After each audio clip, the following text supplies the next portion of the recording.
ठीक है, अगर आपको जेपीए यूज करना है तो पहले जेपीए क्या होता है।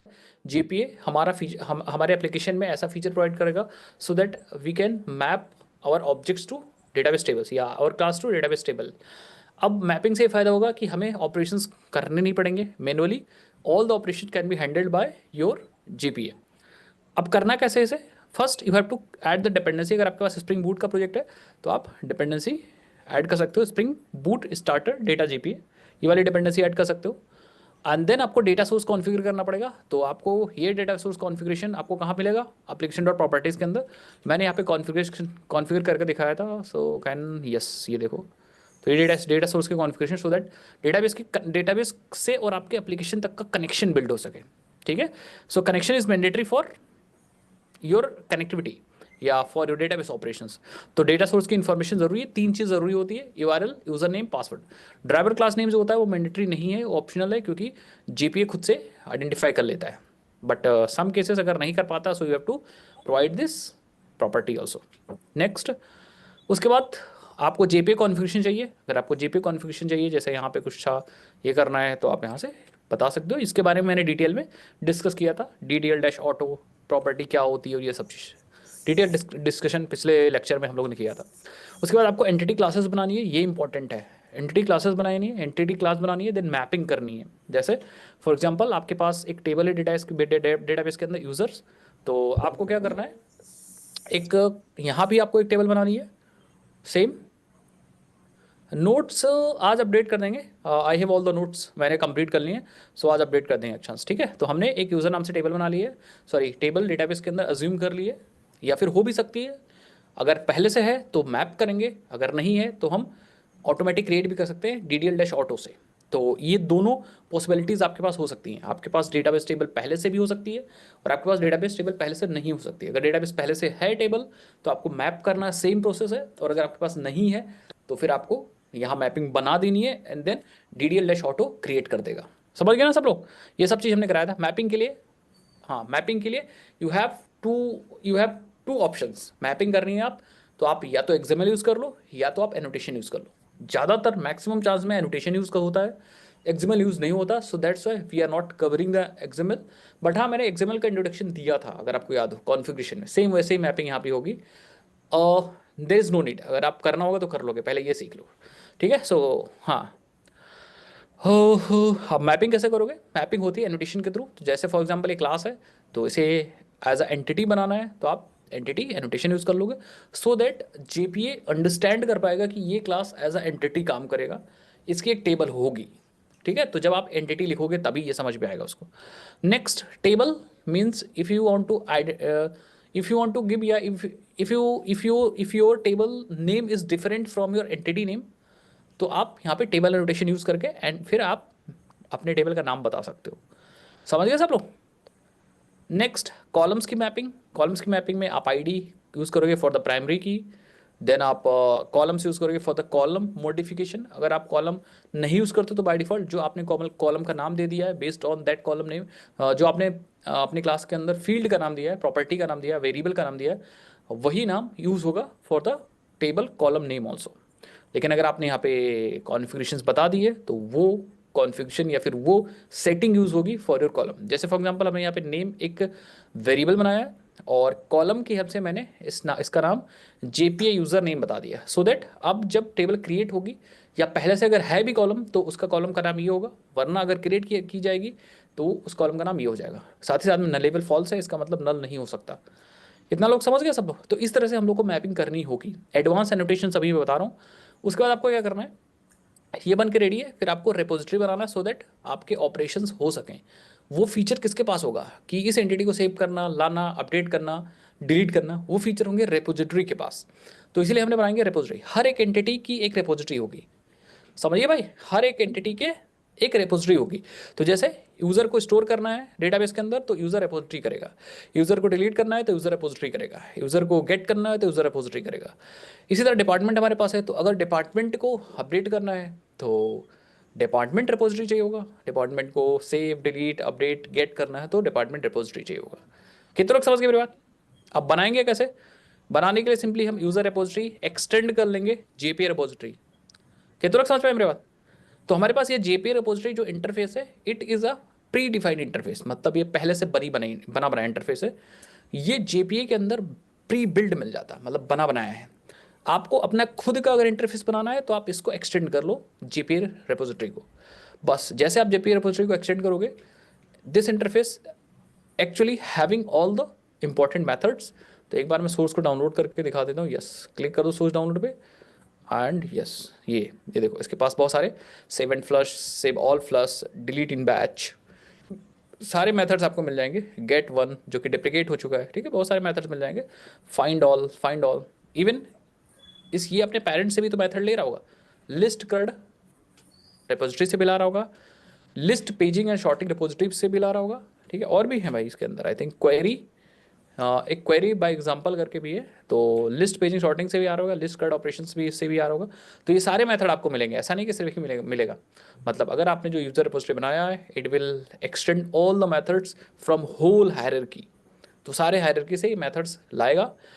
एंड हमारा जेपीए क्या करेगा, सबसे interesting cheese, JPA will create a proxy class for this. जब आप अपना एप्लीकेशन रन करोगे, वो इस इंटरफेस का प्रॉक्सी क्लास, इंप्लीमेंटेशन क्लास बना देगा and that class will be available to autowire. तो वो अपने आप से अवेलेबल रहेगी और हम लोग उसे ऑटो वायर करके फिर यूज़ कर लेंगे। यहाँ पे देखो हमने ऑटो वायर करके यूज़ किया ये, तो इसकी इंप्लीमेंटेशन क्लास आपको मिल जाएगी। Now you can use this implementation class. समझ गए? इतना आपको करना है भाई, इतना हम लोगों ने किया था। तो पिछले क्लास में हम लोग ने डिटेल में समझा था, आज मैं शॉर्ट में रिवाइज कर दिया। अब आप लोग कहो तो आगे बढ़े भाई।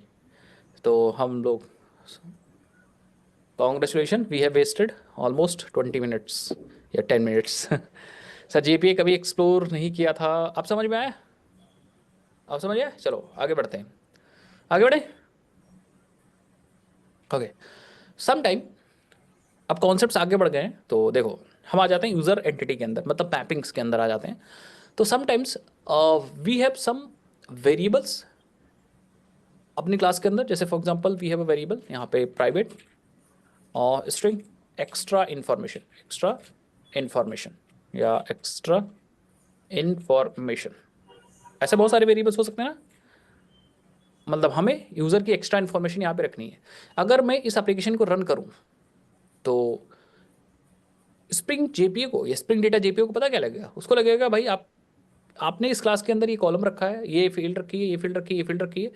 इसका मतलब ये भी है आपने एक फील्ड रखी है और आप इसके कॉरस्पॉन्डिंग भी आपको एक कॉलम चाहिए, उसको ऐसा लगेगा। And it will automatically create the column for you, क्योंकि आपने DDL डैश ऑटो को अपडेट करके रखा है। तो अगर आप डेटाबेस को देखोगे, माई एसक्यूएल वर्कबेंच को अगर आप देखोगे, सो आपको यहाँ पे एक कॉलम मिल जाएगा, ठीक है। सो अपने यूजर्स को देखो जरा, जेपी यूजर को देखो, ये will get a extra information column. कितने लोग समझ गए? बट इंटरेस्टिंग बात पता है क्या है, हमें ये कॉलम नहीं चाहिए, फिर क्या करेंगे? I don't want this column. ऐसा भी तो हो सकता है कि हमारे क्लास के पास बहुत सारे ऐसे कॉलम हो जो हमें नहीं बनाने हैं, समझिए, हमें कुछ ही कॉलम बनाने हैं। कितने लोग समझ गए मेरी बात? तो उसके लिए हमारे पास एक एनोटेशन है, that annotation is a transient. जैसे आप ट्रांजिएंट एनोटेशन यूज करोगे, that means now this column या दिस फील्ड या इसके कॉरस्पॉन्डिंग कोई भी कॉलम नहीं क्रिएट होगा अगर आप हैंडल कर रहे हो स्कीमा को अपने जीपीए से। अगर अदरवाइज आप मतलब कोई भी इंफॉर्मेशन एक्स्ट्रा से रख सकते हो डेटाबेस से, और इस वेरिएबल से अब कोई मतलब नहीं है। अब यहाँ पे ये कॉलम नहीं क्रिएट किया जाएगा, मैं दिखा देता हूँ। तो अगर मैं इसको टेबल को डिलीट कर दूँ, ड्रॉप दिस टेबल, क्योंकि डेटा है नहीं तो कोई दिक्कत नहीं होगी। Yes, we have dropped this table, close कर दो एंड आप दोबारा से अपने एप्लीकेशन को रन करो। आपको यहाँ पे टेबल तो दिखेगी एग्जैक्टली सब, ये देखो, बट आपको यहाँ पे अब वो वाला कॉलम नहीं देखने को मिलेगा, एक्स्ट्रा इन्फॉर्मेशन। कितने लोग समझ गए मेरी बात भाई?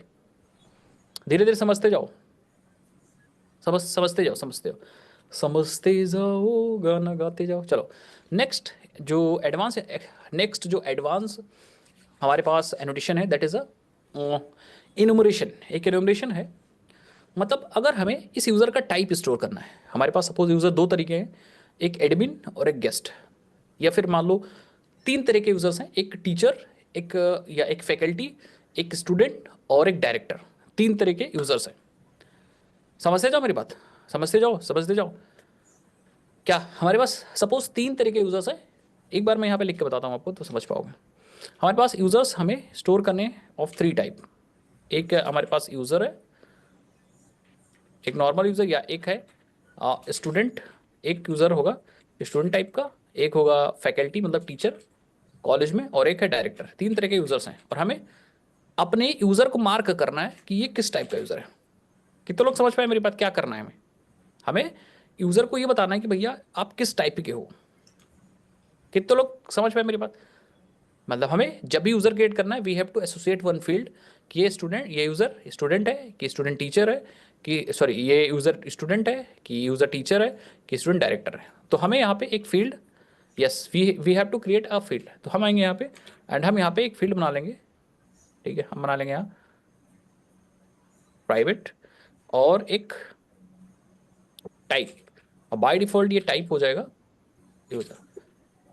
यूज़र ये किस टाइप का होगा? ये स्ट्रिंग टाइप का होगा। ऐसा आप लोग सोच रहे होगे बट ऐसा नहीं होगा। ठीक है, ऐसा नहीं होगा। ठीक है, हमें क्या करना है, क्योंकि हमें पता है कि देखो ऐसा भी कर सकते हो आप, कोई दिक्कत वाली बात नहीं कि यूज़र का टाइप जो है वो यूज़र, ऐसा कर सकते हो आप लोग। बट इसमें प्रॉब्लम पता है क्या है? इसमें प्रॉब्लम ये है कि इस टाइप में कोई भी वैल्यू डाल सकते हो, कोई भी स्ट्रिंग की वैल्यू डाल सकते हो।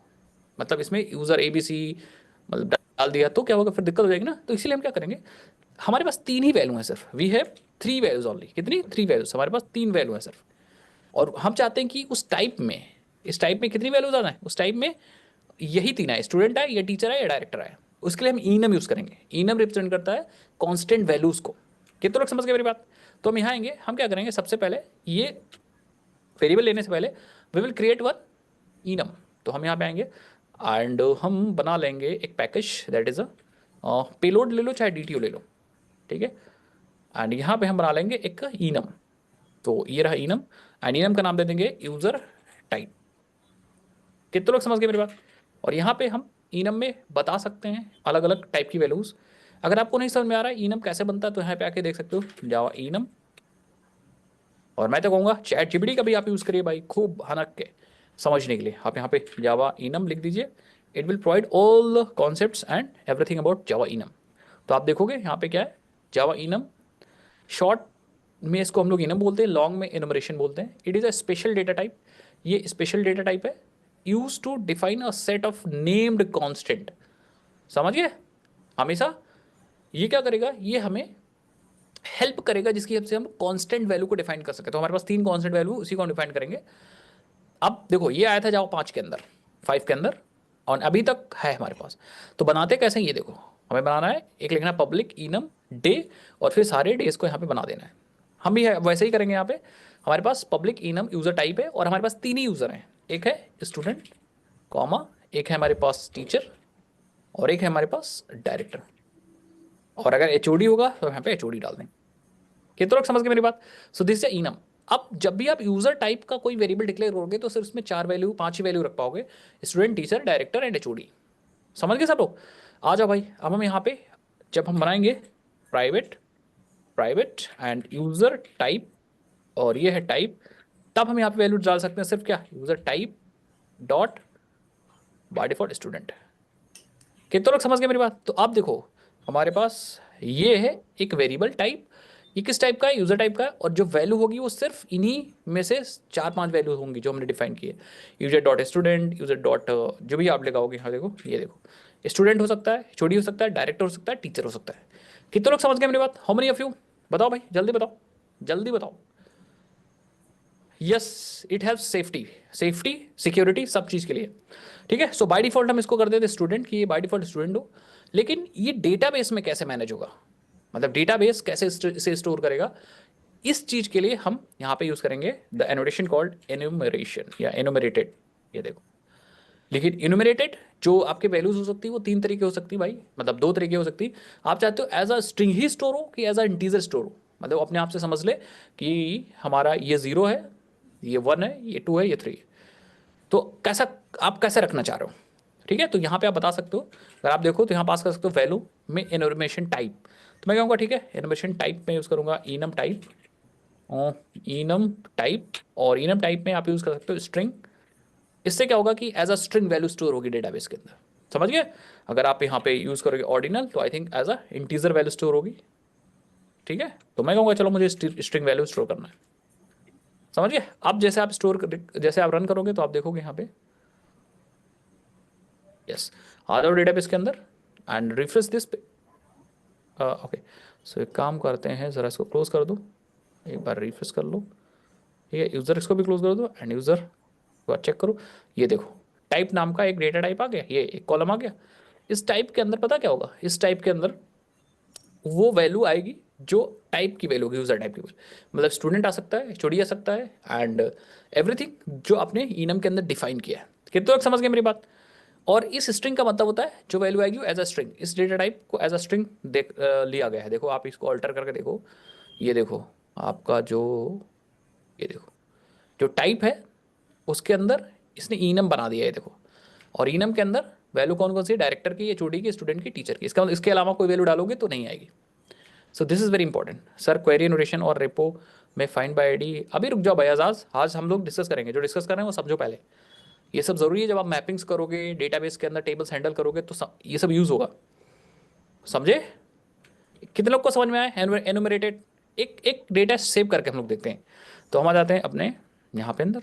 एक चीज़ और मैं आपको बता रहा हूँ, थोड़ा सा टेस्टिंग के कॉन्सेप्ट बता देते हैं। बार बार आपको क्या करना है, बार बार आपको मेन मेथड के अंदर इसको चलाना नहीं है, ठीक है? Main method is your application. तो जब आपको एप्लीकेशन को रन करना होगा तब आप मेन मेथड को चलाइएगा। कितने लोग समझ रहे हैं?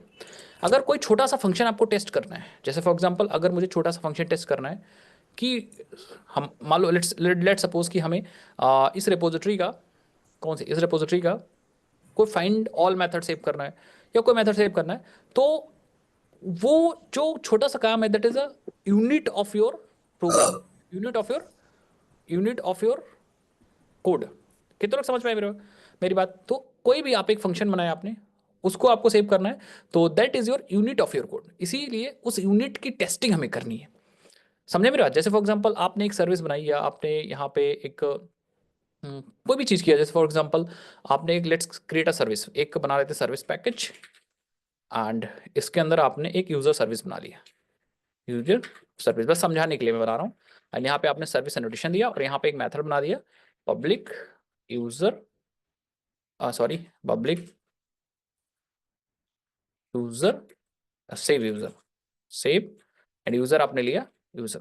और आपको सेव करने के लिए आपको चाहिए यूजर रिपोजिटरी, तो आपने लिखा प्राइवेट, प्राइवेट यूजर रेपो को ऑटो वायर कर लिया, ठीक है? ऑटो वायर कर लिया। और आपने क्या किया, आपने रिटर्न किया रिपोजिटरी डॉट सेव और अपना यूजर पास कर। अब आपको क्या करना है, you just have to test this method कि ये मेथड सही काम कर रहा है कि नहीं कर रहा है, क्या ये सेव कर पा रहा है डेटा कि नहीं सेव कर रहा है। हमें क्या करना है, हमें ये मेथड को टेस्ट करना है, सेव यूजर मेथड को टेस्ट करना है, टेस्ट करना है।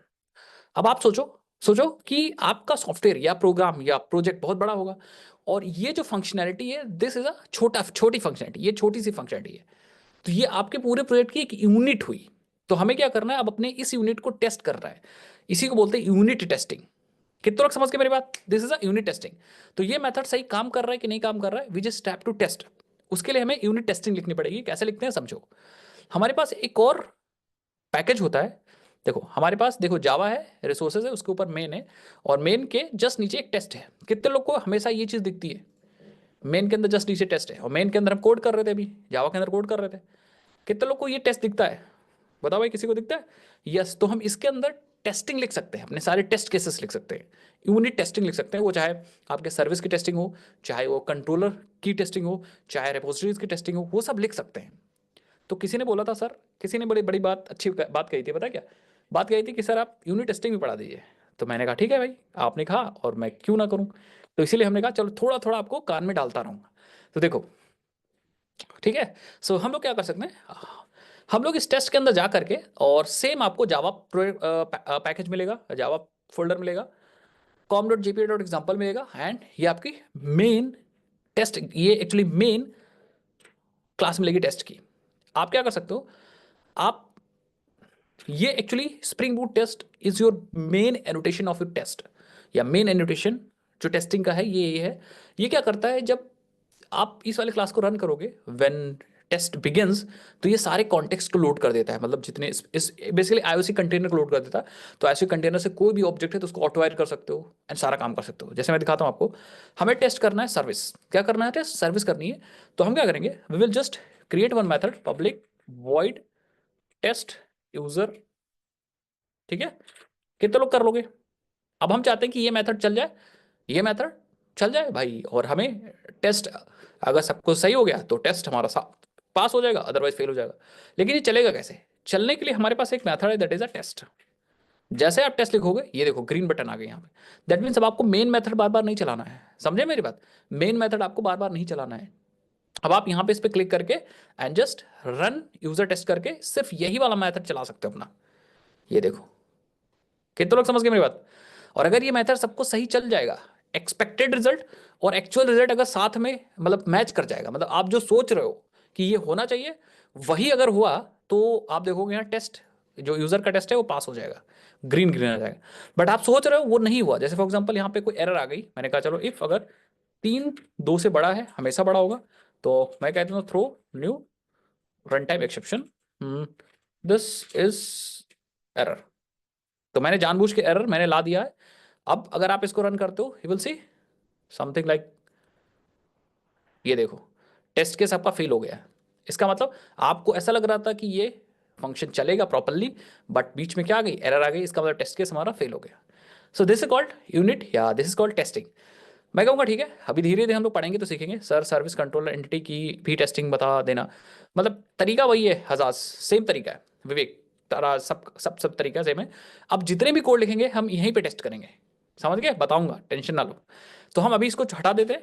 हम क्या करते हैं, क्योंकि हमें स्प्रिंग बूट टेस्ट क्या करता है, आईओसी कंटेनर को बेसिकली इनिशियलाइज कर देता है। तो हम यहाँ पे क्या कर सकते हैं, हम यहाँ पे ऑटो वायर कर सकते हैं किसी भी चीज़ को। हम यहाँ पे अपने यूजर सर्विस को ऑटो वायर कर सकते हैं, इवन रिपोजिटरी को भी ऑटो वायर कर सकते हैं। अगर कुछ टेस्ट वगैरह करना है तो हम यहाँ पे इसको ऑटो वायर कर सकते हैं। फिर हम यहाँ पे देख सकते हैं कि भैया एक यूजर बना लो, user user is equal to new user and user dot set, क्या क्या था, सेट आईडी होगा एक, set set user ID, name और विवेक ले लो, user user dot set email vivek@gmail.com, ठीक है। ऐसे करके सारी इन्फॉर्मेशन ले लो। यूजर डॉट सपोज ये टीचर है तो हम कहेंगे सेट टाइप। तो एक काम करो, आई थिंक हम लोगों ने वो नहीं बनाया, हम लोगों ने क्या नहीं बनाया, गेटस एड्रेस दो फील्ड्स नहीं बनाई जो बाद में ऐड की थी हम लोगों ने, ठीक है। सो मैं कहता हूँ ठीक है, आप क्या काम करो, यहाँ चले जाओ, गेटस एड्रेस पे आ जाओ और ऐड कर लो भाई गेटस एड्रेस, ठीक है। तो देखो फिर से आप आ जाओ अपने टेस्ट के अंदर एंड सेट यूजर टाइप, मैं कहूँगा ये जो है वो यूजर टाइप डॉट डायरेक्टर है, यूजर डॉट सेट एज इनकी है 30 साल, सेट, बस आई थिंक सब हो गया, एक्टिव कर देते हैं तो। और फिर हम क्या करेंगे, अपनी सर्विस डॉट सेव कॉल करेंगे और इस यूजर को पास कर देंगे, ये हमें सेव्ड यूजर रिटर्न कर देगा।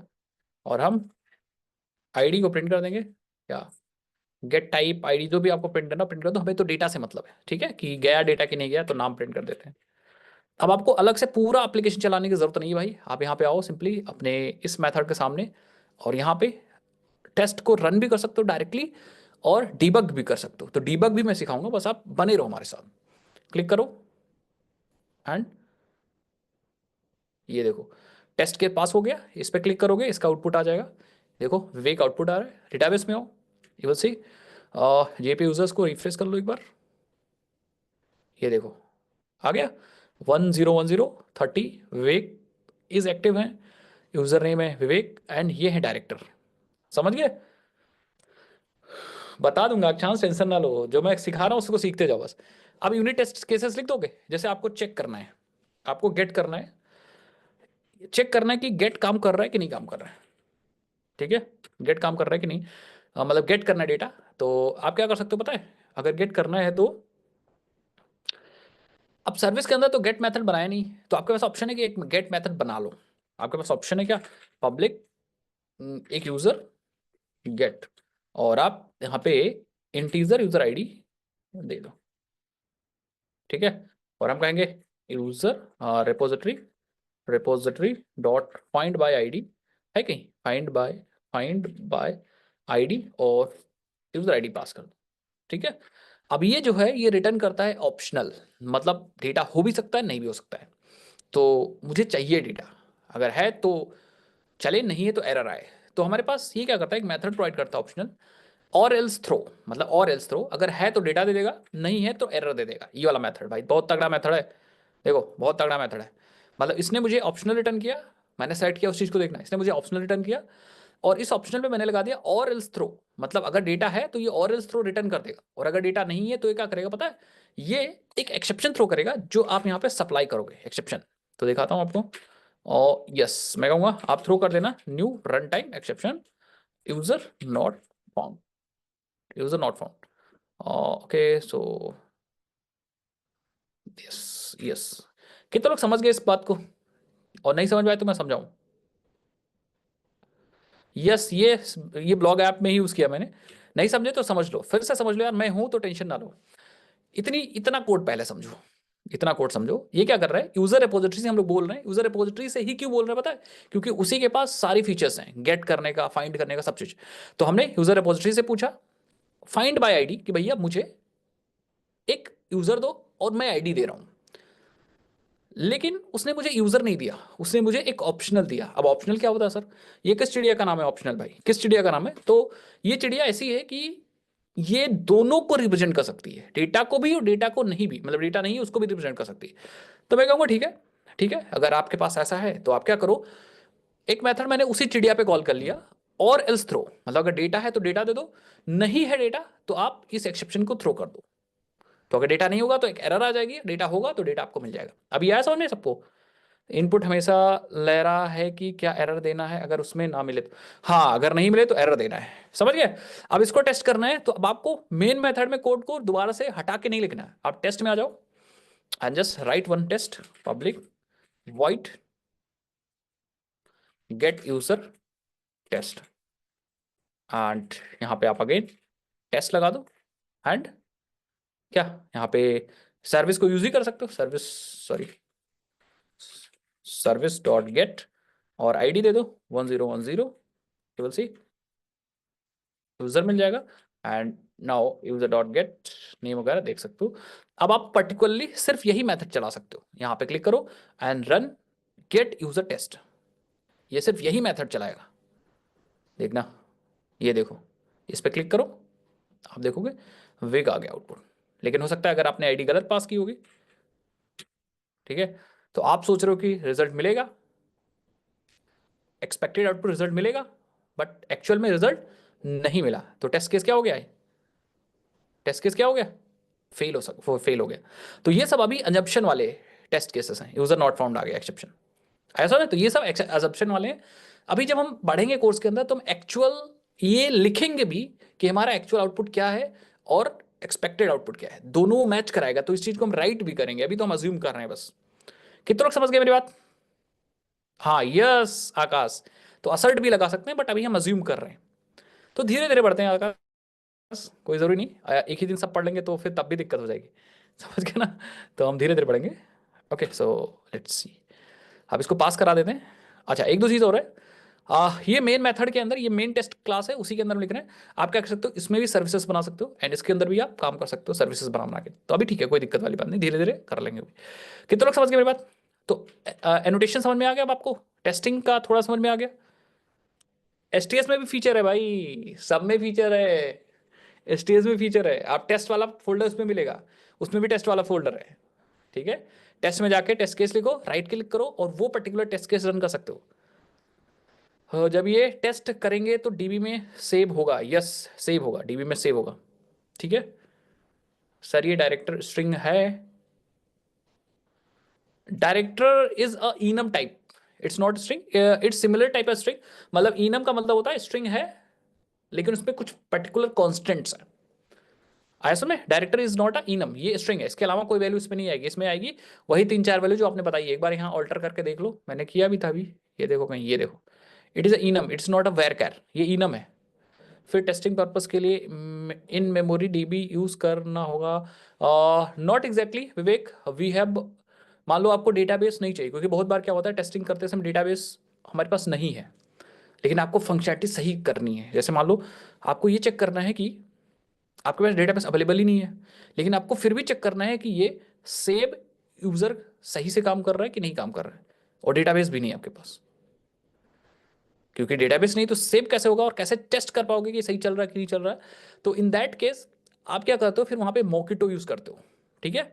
आप रेपोजिटरी का एक मॉक बनाते हो, और फिर सर्विस की जगह पे रेपोजिटरी, मॉक रेपोजिटरी पास कर देते हो, तो वो एज अ डेटाबेस की तरह सिमुलेट होता है, बट एक्चुअल डेटाबेस नहीं होता है। मतलब वो सिर्फ इस सेव को चेक करेगा आपके सर्विस के, बट रेपोजिटरी वाला जो डेटाबेस से एक्चुअल आता है वो रेपोजिटरी की मॉकिंग होगी। मॉकिंग मतलब एक डुप्लीकेट ऑब्जेक्ट होगा रेपोजिटरी वाला। तो वो बताऊंगा, अभी टेंशन ना लो, बता दूंगा धीरे धीरे, मॉकिटो बता दूंगा, अभी धीरे धीरे टेस्टिंग समझो। ये सब सीखना है सिखाऊंगा भाई, काहे टेंशन ले रहे हो यार तुम लोग जो सीख रहे हैं वो सीखो। अभी अभी अभी बढ़ते हैं हम लोग। तो दो तीन एनोटेशन समझ लिया आप लोग, दो तीन एनोटेशन। जैसे हम लोगों ने अभी क्या किया, हम लोगों ने ये किया, एक ट्रांजिएंट किया और एक एनुमरेटेड किया। How many of you can understand now? How many of you? हाँ एग्जैक्टली वैसा ही स्ट्रक्चर रखना चाहिए आपका हमेशा।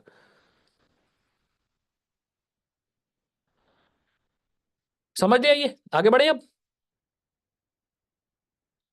चलो नाउ एक और एनोटेशन है, दैट इज एम्बेडेड एनोटेशन, बहुत ज़्यादा इंपॉर्टेंट है embedded annotation. And embedded is very important, बहुत बार यूज होता है।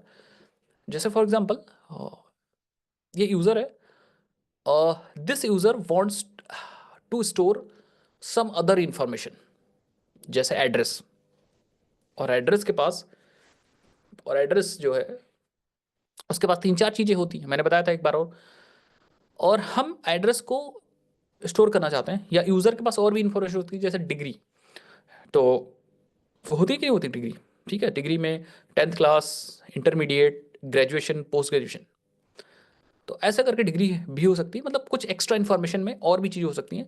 तो जैसे फॉर एग्जांपल एड्रेस का एग्जांपल ले लो, तो let suppose we have to put the address here, तो हमारे पास एक क्लास होनी चाहिए एड्रेस, एड्रेस और एड्रेस। अब इस एड्रेस के अंदर बहुत सारी चीज़ें हो सकती हैं, एड्रेस में street, city, local area, zip code, pin code, country, ये सब चीज़ हो सकता है, ठीक है। तो लेट्स क्रिएट, हम कहेंगे ओके सॉरी, क्रिएट का ऑप्शन नहीं आ रहा है, ये तो इंपोर्ट हो जा रहा है, तो मैं कहूँ ठीक है क्रिएट कर लो, लेट्स क्रिएट वन एड्रेस, ठीक है। और आप फिर यहाँ पे इंपोर्ट कर लो, सो लेट्स इंपोर्ट दैट, यहाँ पे आओ, आई थिंक इंपोर्ट हो चुका है एड्रेस, यस, ठीक है, इंपोर्ट हो चुका है। अब एड्रेस में कुछ चीज़ें आप लिख दो यहाँ पे, हम लिखेंगे प्राइवेट, और प्राइवेट बस एक दो चीज़ ले लो, स्ट्रिंग, और एड्रेस का प्राइवेट स्ट्रिंग, स्ट्रीट ले लो बस समझने के लिए, और प्राइवेट स्ट्रिंग कंट्री ले लो, प्राइवेट स्ट्रिंग और पिन कोड ले लो, जिप कोड भी बोलते हैं इसको। एंड फाइनली हम गेट स्टेटस बना लो, गेट एंड स्टेटस, ठीक है भाई, बना लोगे ना? इतना मैंने ले लिया, और भी ले सकते हो। अब हम चाहते हैं कि ये अलग एंटिटी भी ना बने, मतलब इसकी अलग टेबल ना बने, वी डोंट वांट दैट, हम इसकी अलग टेबल नहीं बनाना चाह रहे। हम चाहते हैं ये हमारे यूजर के साथ ही एम्बेड हो जाए, यूजर के साथ ही। We don't want to mapping, extra mapping की एक अलग से टेबल पर नहीं, हम चाहते हैं कि यूजर के साथ ही एम्बेड रहे, हमेशा यूजर के साथ ही रहे एम्बेड। कितने लोग समझ पाए मेरी बात? हम चाहते हैं कि यूजर टेबल के अंदर ही डेटा आए इसका, we don't want to create another table, हम नहीं चाहते कि हम कोई दूसरा टेबल बनाएं, ठीक है। तो हम क्या कर सकते हैं, हम चाहते हैं कि ये यूजर के साथ ही एम्बेड हो जाए, तो उसके लिए हम इसको बना देंगे एज अ एम्बेडेबल, एम्बेडेबल कहीं होगा, एम्बेडेबल, एम्बेडेबल, इसको बना देंगे एज एम्बेडेबल। एंड ये कुछ कह रहा है, एट द रेट तो लगाया नहीं मैंने यार, क्या कर रहा हूँ मैं, एम्बेडेबल, ठीक है। That means it now it can be embedded to some other entity. और हम कहाँ एम्बेड कर रहे हैं, यूजर के अंदर, तो यहाँ पे हम लिख देंगे एम्बेडेड, एम्बेडेड, तो एम्बेडेड के अंदर एम्बेडेबल को हम एम्बेड कर सकते हैं। मतलब एम्बेडेबल मैंने इसलिए लिखा so that it can be embedded, जैसे आप स्टूडेंट हो तो आप पढ़ सकते हो, ठीक है। तो ये इसको एम्बेडेबल बनाने के लिए या एम्बेडेबल की एम्बेड हो सके इसलिए मैंने एम्बेडेबल यूज किया। फिर इसको एम्बेड कहाँ करना है, हमें एम्बेड इस स्टूडेंट के अंदर करना या इस यूजर के अंदर करना था। तो अब यूजर के अंदर ये एड्रेस एम्बेडेड हो जाएगा, मतलब उसी टेबल के अंदर डेटा घुसाया जाएगा। आया समझ में? पक्का? मैं रन करूं, लेट मी सी। ओके, सो ये तो गेट वाला चला ना। एक काम करते हैं, हाँ गेट वाला चला, ये टेस्ट केस चल गया। तो आप करो, एक काम करो, टेस्ट केस नहीं अपना मेन एप्लीकेशन चलाओ, सो दैट पूरा कॉन्टेक्स्ट चल जाए और कुछ टेबल में चेंजेस वगैरह होना है तो हो जाए। Let's see.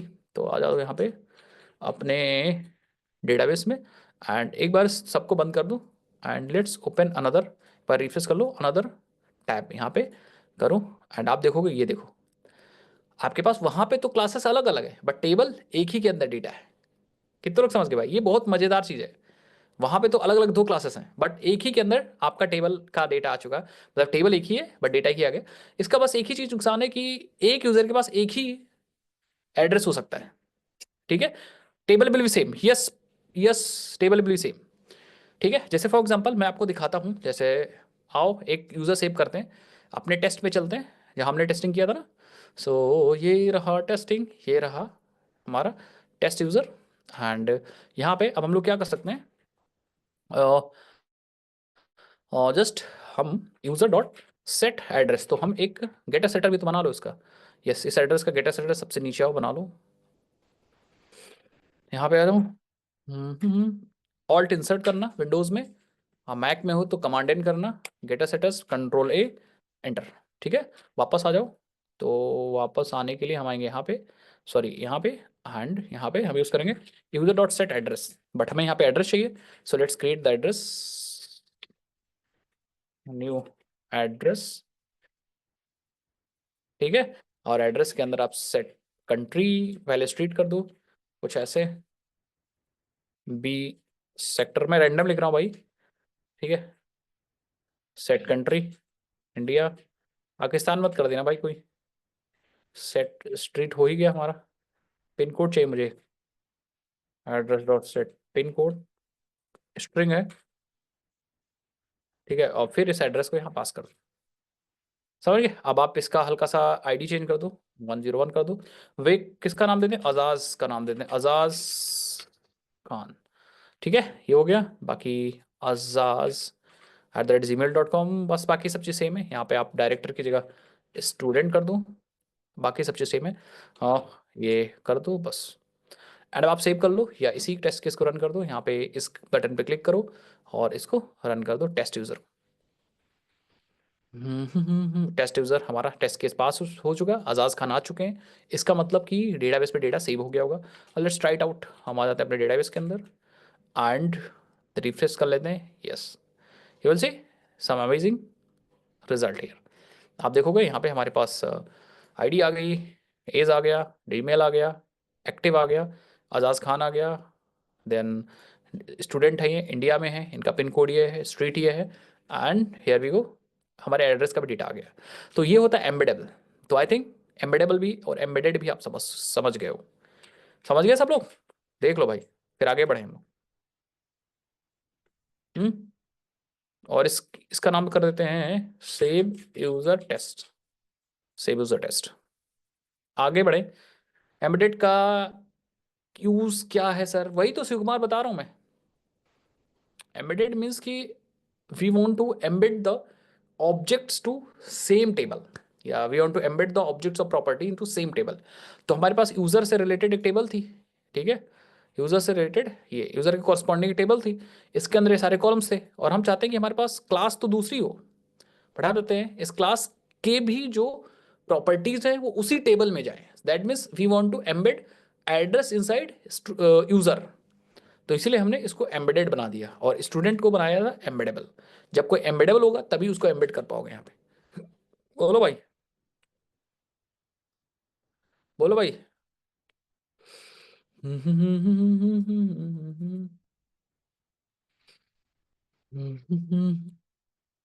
आगे बढ़े।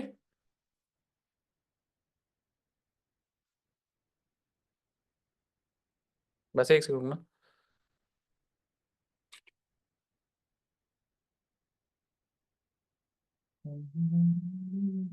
बस एक सेकंड रुकना यार, जरा पानी नहीं है आज मेरे पास, प्यास भी लग रही मुझे।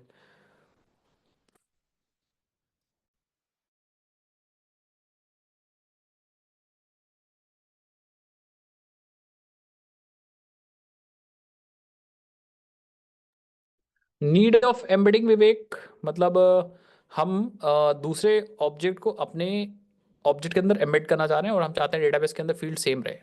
This is a purpose of embedding, कि टेबल सेम रहे और हमारे ऑब्जेक्ट्स भी मैप मतलब एम्बेड हो जाएं एक ही में।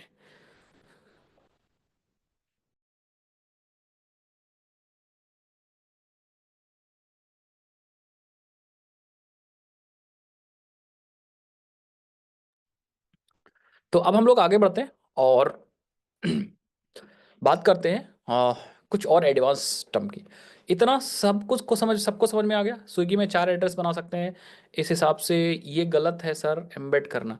यस, जब आपके पास 4 एड्रेस होंगे तब ये आप नहीं कर पाओगे, तब ये नहीं करना आपको, क्योंकि इस बार एम्बेड करोगे इसका मतलब एक एक ही एड्रेस स्टोर कर पाओगे, एक ही रो।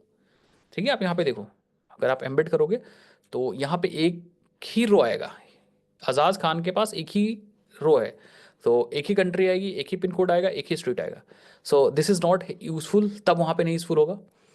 एम्बेड सिर्फ ये फायदा देगा कि आप अपने क्लास के अंदर एक ही वेरिएबल देख रहे हो, मतलब कंफ्यूजन को हटाएगा बस, कि भैया एड्रेस है बस, अब एड्रेस के अंदर स्ट्रीट है, तो ये काम करेगा बस। जब आपके मल्टीपल डेटा होंगे, फिर आप मल्टीपल डेटा होंगे तो आपको मैपिंग्स करनी पड़ेगी, जैसे 4 एड्रेस 5 एड्रेस, अभी मैं वो भी बताऊंगा, 10 एड्रेस, तो फिर आपको वहाँ पे मैपिंग करना होगा, वो that is a different thing. तो अभी मैपिंग भी पढ़ेंगे। चलो, तो हम लोग क्या करते हैं, वो सब भी पढ़ेंगे, उसकी भी टेंशन ना लो। अब आ जाते हैं सम एक्स्ट्रा ऑपरेशंस। अब कठिन चीजों पे आ जाते हैं, जैसे फॉर एग्जांपल विवेक है, विवेक है हमारे पास। ठीक है, विवेक का यूज केस अलग है। विवेक ये रहे भैया, विवेक का नाम मैंने ले लिया तो पैड पे लिख ही नहीं जा रहा, ये रहा विवेक, ये रहे विवेक, ये विवेक है। हाँ, मेरी राइटिंग ऐसी है यार, तो विवेक बुरा मत मानना, ठीक है। ठीक है।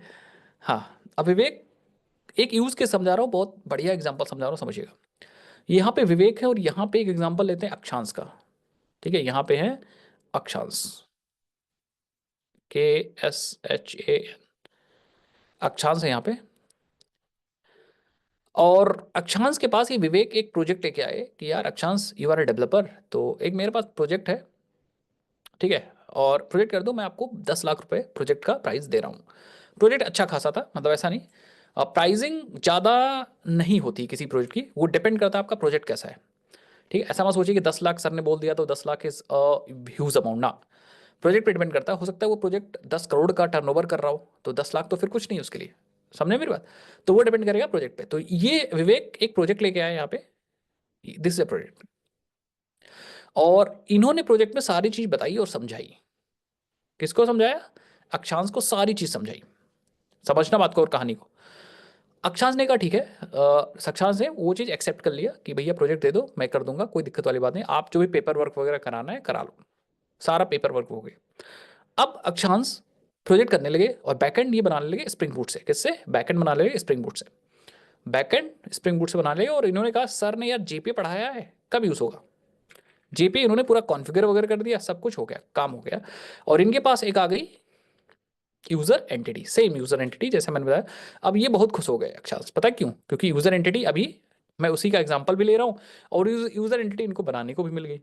ठीक है, यूजर एंटिटी बनाने को मिल गई, और इनको बहुत सारे फील्ड्स के अंदर मैनेज करना था, जैसे नेम मैनेज करना था, एड्रेस मैनेज करना था, ऐसा करके बहुत सारे, एक स्टेटस मैनेज करना था, स्टेटस एंड स्टेटस में यूजर एक्टिव है कि नहीं ये सब दिखाने के लिए, देन ईमेल मैनेज करना था, ऐसा करके सब चीज़ मैनेज करना था। अब हाँ, रोल वगैरह मैनेज करना था, सब चीज़ें मैनेज करना था, बस समझते जाओ बात को। अब प्रॉब्लम पता कहाँ हुई? प्रॉब्लम पता हुई कि जब ये डीबी ऑपरेशंस कर रहे थे, इसके डीबी ऑपरेशंस जब ये कर रहे थे, तब इनको प्रॉब्लम दिखेगी। ठीक है, डीबी ऑपरेशंस, तब इनको प्रॉब्लम दिखेगी। बताता हूँ कहाँ दिखेगी और इसको कैसे सॉल्व करेंगे। डीबी ऑपरेशन करेंगे तो कैसे करेंगे, ये यूजर एक रिपोजिटरी बनाएंगे और जैसे यूजर रिपोजिटरी बनाएंगे इनको CRUD ऑपरेशंस के फीचर्स तो मिल जाएंगे, CRUD ऑपरेशंस के फीचर्स मिल जाएंगे by default, features by default मिल जाएंगे। जैसे फॉर एग्जांपल मैंने बताया था सेव का फीचर मिल जाएगा, सेव कर सकते हैं अपने एंटिटी को, देन इसी से अपडेट भी कर सकते हैं। आप फाइंड ऑल कर सकते हैं, फाइंड ऑल कर सकते हैं, ठीक है। ये डिलीट कर सकते हैं, डिलीट कर सकते हैं। ऐसा करके काफ़ी फीचर्स आपको मिल जाएंगे जो कॉमन है फॉर ऑल, मतलब जो बेसिक फीचर्स हैं वो मिल जाएंगे। बट इनको एक ऐसा डीबी ऑपरेशन चाहिए, पता कैसा है, इनको एक ऐसा डीबी ऑपरेशन चाहिए, फाइंड करना है इनको, फाइंड करना है अगर यूजर का नेम मैच हो, साथ ही साथ में, साथ ही साथ में नेम के साथ साथ अगर स्टेटस मैच हो, मतलब यहां पे इस पे भी कंडीशन है, इस पे भी कंडीशन है। कितने लोग समझ गए मेरे को? तो ये इनको बनाना है। अब प्रॉब्लम आ गई क्योंकि ऐसा कोई फीचर था ही नहीं, ठीक है। दूसरा इनको बनाना है कि फाइंड बाय आईडी वाला तो फीचर ऊपर मिल गया था बाय डिफॉल्ट, लेकिन इनको बनाना है, अब इनको फाइंड करना है, इनको गेट करना है यूजर, गेट यूजर करना है आईडी, मतलब हमें यूजर आईडी पास करनी है और यूजर मिल जाए हमें। हमें काउंट करना है कितने यूजर्स हैं, काउंट करना है how many users, count users, मतलब ये भी एक क्वेरी लिखनी है। कितने लोग समझ पाए मेरी बात? दैट मीन्स अब प्रॉब्लम क्या हुई, जो बेसिक यूजर, जो बेसिक फीचर्स थे वो तो फटाफट मिल गए इनको और इन्होंने यूज कर लिया, बल्ले बल्ले कर लिया। लेकिन ये जो कॉम्प्लेक्स और एडवांस या कस्टम यूजर रिक्वायरमेंट्स थी, ठीक है, कॉम्प्लेक्स, कॉम्प्लेक्स कस्टम रिक्वायरमेंट्स, जो खुद की रिक्वायरमेंट्स है, अब स्प्रिंग बोर्ड को थोड़ी ना पता था कि ये रिक्वायरमेंट्स होने वाली है, तो जो खुद के कस्टम कॉम्प्लेक्स रिक्वायरमेंट है उनकी क्वेरीज कहां पे लिखेंगे। अब इसमें ये पीछे हटने लगे कि सर ने ये सब चीज तो बताई नहीं। ओके, सो अगर आपके पास कभी ऐसे चीज आती है, ठीक है, कभी ऐसे चीज आती है कि खुद की क्वेरी लिखनी हो या खुद के कुछ एक्स्ट्रा कस्टम ऑपरेशंस परफॉर्म करने हो डेटाबेस में, तो उसकी मैं बात करता हूं, ठीक है, उसकी बात करता हूं कि कैसे करते हैं। ठीक है, कितने लोग समझ गए मेरी बात? ये बड़ा सा क्वेश्चन मार्क हम लोग सॉल्व करने जा रहे हैं। If you have a custom complex requirements, बाकी छोड़ना नहीं भाई ऐसा नहीं करना चांस ये अलाउड नहीं है ठीक है चलो। तो कस्टम रिक्वायरमेंट के लिए क्या है, कस्टम, कस्टम रिक्वायरमेंट दो तरीके से पूरे हो सकते हैं आपके, दो तरीके से पूरे हो सकते हैं। हम लोग क्या कर सकते हैं, we can write, we can write two things, क्या क्या समझो बात को। We can write two things, इसका सॉल्यूशन मैं बता रहा हूं ग्रीन कलर से। पहला चीज, या तो आपको डेराइव्ड बनाना है, derived query methods, derive, derive query methods, query methods मतलब आप यहाँ पे कुछ डेराइव्ड क्वेरी मेथड्स बना सकते हो। कैसे बनाना है, I will explain each and everything, but आप यहाँ पे एक डेराइव्ड क्वेरी मेथड्स बना सकते हो। ये सब बना सकते हो अपनी रिपोजिटरीज के अंदर, रिपोजिटरीज के अंदर, रिपोज के अंदर ये बना सकते हो डेराइव्ड क्वेरी मेथड्स, याद रखना डेराइव्ड क्वेरी मेथड्स। एंड दूसरा क्या कर सकते हो, आप क्वेरी क्रिएशन भी कर सकते हो, खुद की क्वेरी भी लिख सकते हो, ठीक है। या एक काम करो,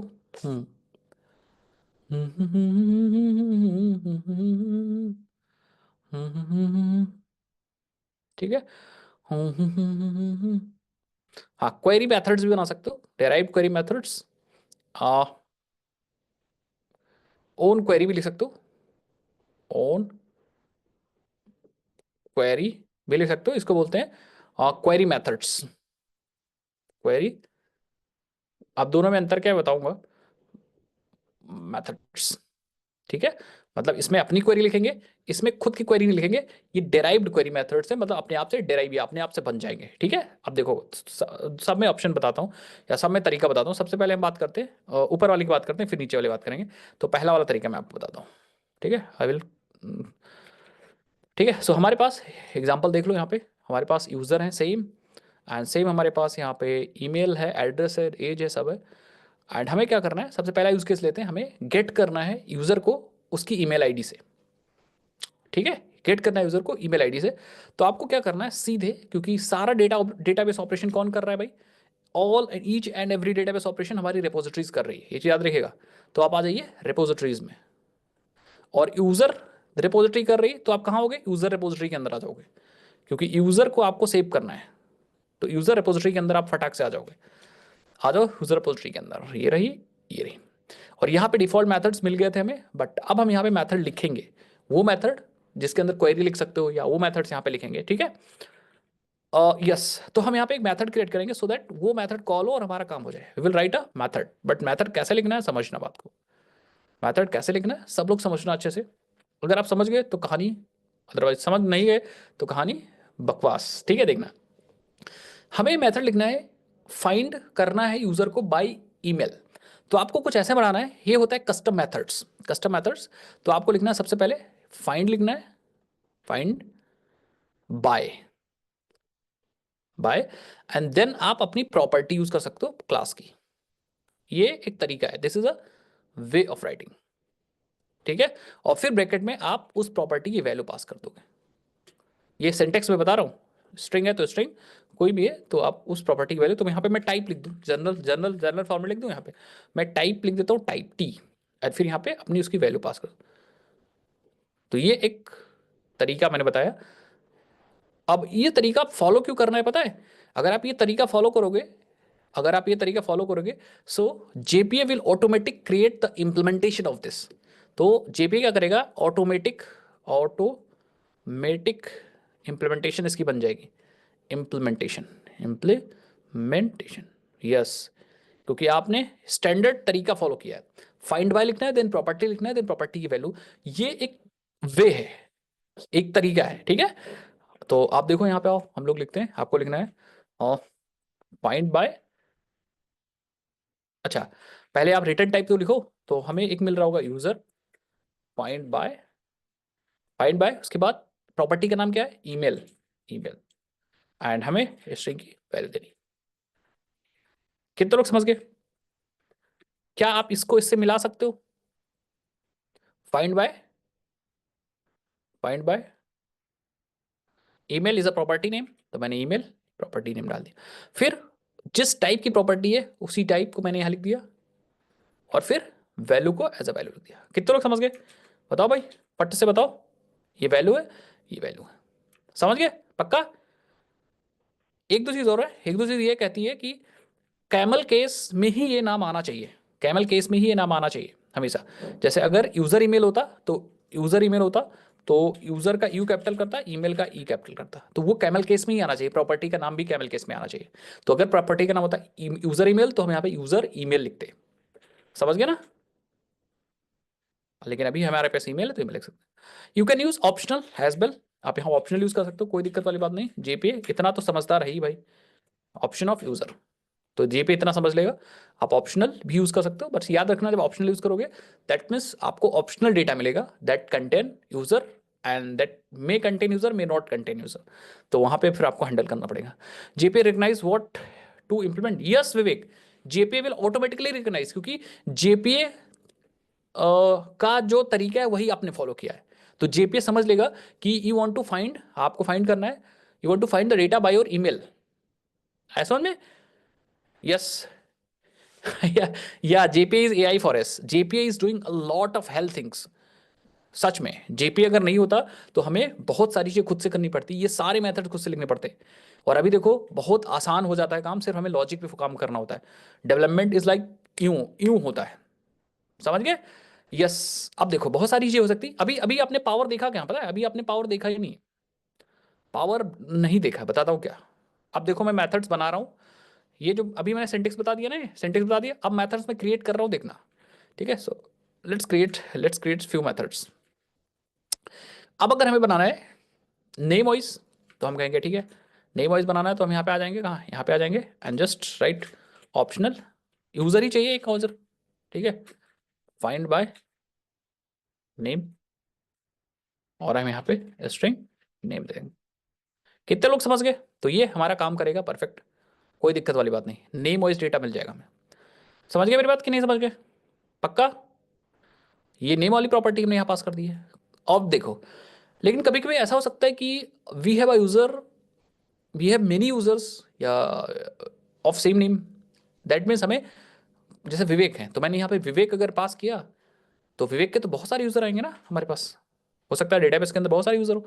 सो in this case we are expecting a list, तो हम यहाँ पे यूजर की जगह लिस्ट लिख देंगे एंड जेपी विल अंडरस्टैंड कि हमें यहाँ पे लिस्ट देना है, तो ऑप्शनल ऑफ लिस्ट मिल जाएगी हमें यहाँ पे, तो JP will understand. Yes, naming convention is matter, यहाँ पे नेमिंग कन्वेंशन ही तो समझा रहा हूं विवेक। विवेक भाई दिमाग खोलो, ये चीज मैंने क्यों समझाई, ये चीज क्यों लिखी मैंने यहाँ पे, why we have written this, ये क्यों लिखी है मैंने, find by, find by is a fix, ये फिक्स है, इसको एज इट इज लिखना है। देन प्रॉपर्टी ये चेंज होगी, दिस विल चेंज, ठीक है, तो ये चेंज होगी, बस फाइंड बाय सेम रहेगा। जब आप ये कन्वेंशन फॉलो करोगे, ये सिंटेक्स फॉलो करोगे, कौन सा सिंटेक्स है, अपना रिटर्न टाइप खुद से डिसाइड करो, मैं यहाँ पे लिख दूं रिटर्न टाइप खुद से डिसाइड करो, फाइंड बाय लिखो एंड देन ये आपकी प्रॉपर्टी होगी जो आपके क्लास से आएगी, उस एंटिटी क्लास से आएगी, एंड देन प्रॉपर्टी के हिसाब से आपको अपनी यहाँ पे उसी टाइप की वैल्यू देनी है, टाइप की वैल्यू देनी है। अभी आया समझ में, तो ऊपर मैंने लिख भी दिया है, तो ये रिटर्न टाइप आपको डिसाइड करना है, ये फाइंड बाय लगा रहेगा, प्रॉपर्टी खुद से डिसाइड करनी है कि इस क्लास के अंदर कौन सी प्रॉपर्टी आप यूज करने वाले हो, एंड देन ये वैल्यू का टाइप आपको डिसाइड करना है। अभी आ गया समझ में, वैल्यू में क्या देना है, वैल्यू में जो भी आपको पास करना होगा, ये इट इज एक्चुअली ईमेल, तो जब आप ये मेथड कॉल करोगे तो आप जो ईमेल दोगे उस ईमेल का डेटा ही निकाल देगा। अभी ऐसा समझे, फैली Kumar, sir can you explain one more time optional, optional is basically, optional के पास डेटा हो भी सकता है नहीं हो सकता है, दोनों हो सकता है। तो अगर डेटा है तो डायरेक्टली निकाल सकते हो, डेटा नहीं है तो फिर एरर दे देगा वो या नल दे देगा। टाइप की डेटा टाइप हम कुछ भी रख सकते हैं, टाइप ना ना, टाइप की डेटा टाइप आप वही रखोगे जो ईमेल जिस टाइप का होगा, ईमेल स्ट्रिंग है तो यहाँ स्ट्रिंग लगोगे, ईमेल अगर इंटीजर होता तो यहाँ पे इंटीजर लेते, ईमेल बुलियन होता तो यहाँ पे बुलियन लेते। तो डिपेंड करेगा कि आप इस यूजर में कौन सी फील्ड किस टाइप की है, वही टाइप आप यहाँ पे पास करोगे। अभी आया समझ में, लाइन नंबर 16, यस, ऑप्शनल कैसे हैंडल कर सकते हैं, एक्सप्लेन करो ना। अभी करेंगे जब डेटा फेच करेंगे आदित्य, जब डेटा फेच करेंगे तब करेंगे, जब ये मेथड कॉल करेंगे तब क्या पास करना है, कैसे रिटर्न मिलेगा, ये सब हैंडल करेंगे। आगे बढ़े भाई, बोलो फटाफट, चलो। अब हम ऐसा एक मेथड बनाना चाह रहे हैं कि हमें वही यूजर चाहिए जिसका ईमेल आईडी, वही यूजर चाहिए जिसके ईमेल आईडी और नाम दोनों मैच करे। मतलब अभी तक एक एक फील्ड थी, और कॉम्प्लेक्स में जा रहे हैं, अब और कॉम्प्लेक्स में घुस रहे हैं, हमें अब दोनों फील्ड्स मैच करानी है। तो हम वी वांट ऑप्शनल, क्योंकि हमें ऐसे यूजर्स भी हो सकते हैं जिसके दो दो या दो यूजर्स हो सकते हैं जिसके नेम और ईमेल आईडी सेम हो, तो उसके लिए हम क्या करेंगे, just go for list and user and we will create find by name and email. कितने लोग समझ गए, तो इस तरह से आप बना सकते हो नेम एंड ईमेल, इस तरह से आप बना सकते हो अपनी क्वेरीज को, लेकिन बस फॉर्मेट याद रखिएगा, जो सिंटेक्स है that syntax is very important, ठीक है। मतलब हम दो फील्ड को एंड से कंबाइन भी कर सकते हैं, ईमेल वाली फील्ड को नेम वाली फील्ड को एंड से कंबाइन कर सकते हैं, बस याद रखिएगा आपका पूरा मेथड कैमल केस में होना चाहिए, ठीक है। और नेम के लिए ये वाली वैल्यू जाएगी और ईमेल के लिए ये वाली वैल्यू जाएगी, पक्का समझ गए। इसी तरह आप बहुत सारी चीज कर सकते हो, जैसे और भी यूज कर सकते हो, हम चाहते हैं कि नेम मैच करे या फिर ईमेल मैच करे तब भी डेटा आ जाए, तो सेम आप यहाँ पे ऑप्शनल लिस्ट ऑफ यूजर्स हमें चाहिए, फाइंड बाय नेम और email, string name comma string email. तो आई थिंक अब आप समझ पा रहे होगे कि हमें कैसे मेथड्स बनाने एडवांस के लिए। बताओ भाई, बोलो, बोलते जाओ भाई सब लोग, बोलोगे तभी मजा आएगा, बोलोगे नहीं तो मजा नहीं आएगा फिर। हम्म आप लोगों का कमेंट इधर में रख देता हूँ, थोड़ा सा डिस्टर्ब हो रहा है। चलो, हाँ ठीक है। अब बहुत सारा काम कर सकते हो, जैसे अभी मैं कुछ बता रहा हूँ तो अब आप काम कर जाओगे। कैन यू गेस ये कौन सी क्वेरीज बनाएगा, ये वेयर की क्वेरी बना देगा, ये भी वेयर की क्वेरी बनाएगा जिसमें एंड ऑपरेटर या क्लॉज यूज करेगा, हाँ ये भी वेयर की क्वेरी बनाएगा जिसमें एंड की जगह और यूज करेगा। तो बैकग्राउंड में क्वेरी क्रिएट हो रही होंगी, अभी मैं दिखा दूंगा क्वेरी कौन सी क्रिएट हुई है। सारी क्वेरी क्रिएट हो रही होंगी। कुछ और भी एडवांस क्वेरीज आप बना सकते हो, जैसे फॉर एग्जांपल आपको काउंट करना है नेम वाइज, तो आप यहाँ पे यूज कर सकते हो। काउंट में इंटीजर रिटर्न होगा नंबर, ठीक है, ऑब्वियस बात काउंट करके आएगा, तो यहाँ पे बना सकते हो काउंट बाय, फिर आप नेम, या और यहाँ पे आप अपना नेम पास कर सकते हो। तो इससे क्या होगा, जैसे आपने यहाँ पे पास कर दिया नेम में विवेक पास कर दिया, तो वो गिन के बता देगा पूरे डेटा में कि विवेक वाली कितनी रो है। समझिए, वाह। विवेक वाली बता देगा। इतना समझ पाए आप लोग कि नहीं? हम्म।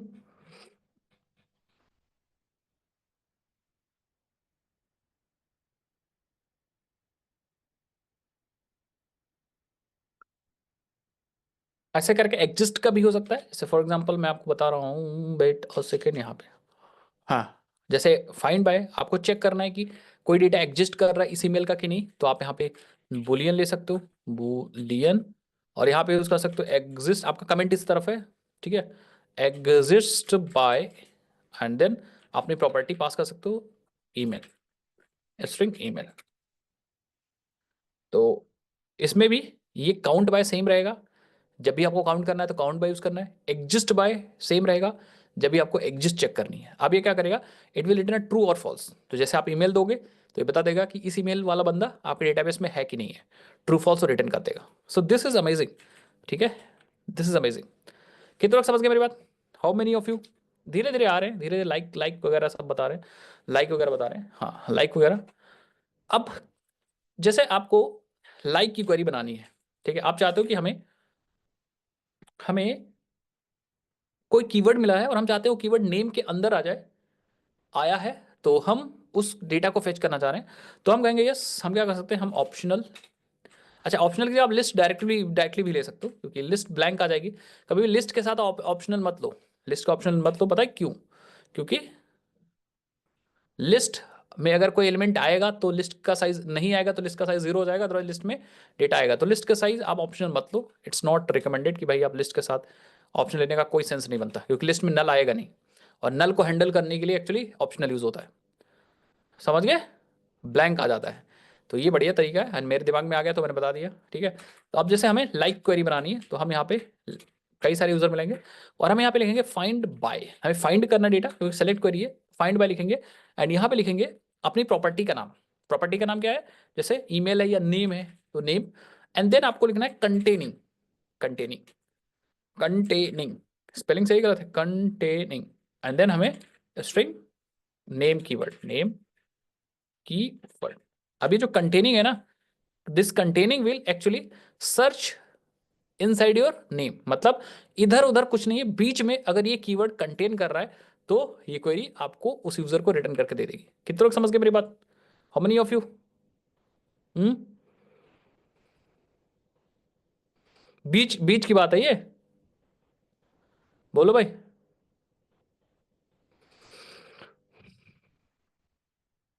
तो आप क्या कर सकते हो यहाँ पे, name, find by name, containing use कर सकते हो, इवन लाइक भी यूज कर सकते हो, find by name like, then आपको पैटर्न पास करना पड़ेगा, मतलब ऐसे भी यूज कर सकते हो, list and then user and then find by name like, और फिर आपको यहाँ पे you have to pass a pattern, फिर आपको पैटर्न पास करना है। वो जो पैटर्न हम लोग बनाए थे याद करो, परसेंटेज था, बाद में परसेंटेज था, इधर उधर था, ओके।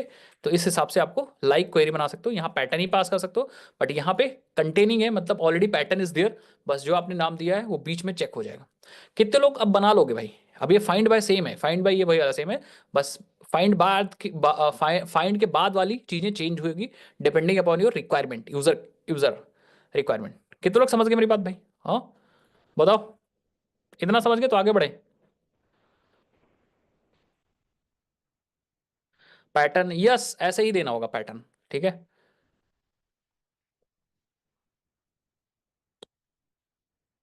अगर अगर कहानी समझ गए, so let's go to the end, जरा डॉक्यूमेंटेशन में थोड़ा खोदते हैं। यहाँ पे आ जाओ और यहाँ टाइप करो spring data JPA doc, and let's see, ये देखो जेपीए, एंड इसके अंदर देखते हैं हमारे पास कुछ मिलता है। तो जेपीए में जाओ, अपग्रेडिंग स्प्रिंग डेटा जेपीए वगैरह है, ये सब ठीक है। एंड इसमें देखते हैं जेपीए में हमारे पास देखो प्रोजेक्शंस हैं, जेपीए क्वेरी मेथड्स, ये दिख रहा है सबको, एक डिफाइनिंग क्वेरी मेथड्स है, एक जेपीए क्वेरी मेथड्स है। तो क्वेरी मेथड्स पे क्लिक करते हैं, डिफाइनिंग क्वेरी मेथड्स देखते हैं एंड नीचे आ जाओ। एंड ये देखो इन्होंने खतरनाक खतरनाक मेथड्स बनाए हैं, तो इन मेथड्स का हम लोग यूज़ कर सकते हैं समझने के लिए और फिर उस हिसाब से मेथड्स बना सकते हैं। तो स्टार्टिंग से देखें तो कठिन कठिन यहाँ पे आने वाले मेथड्स, ठीक है।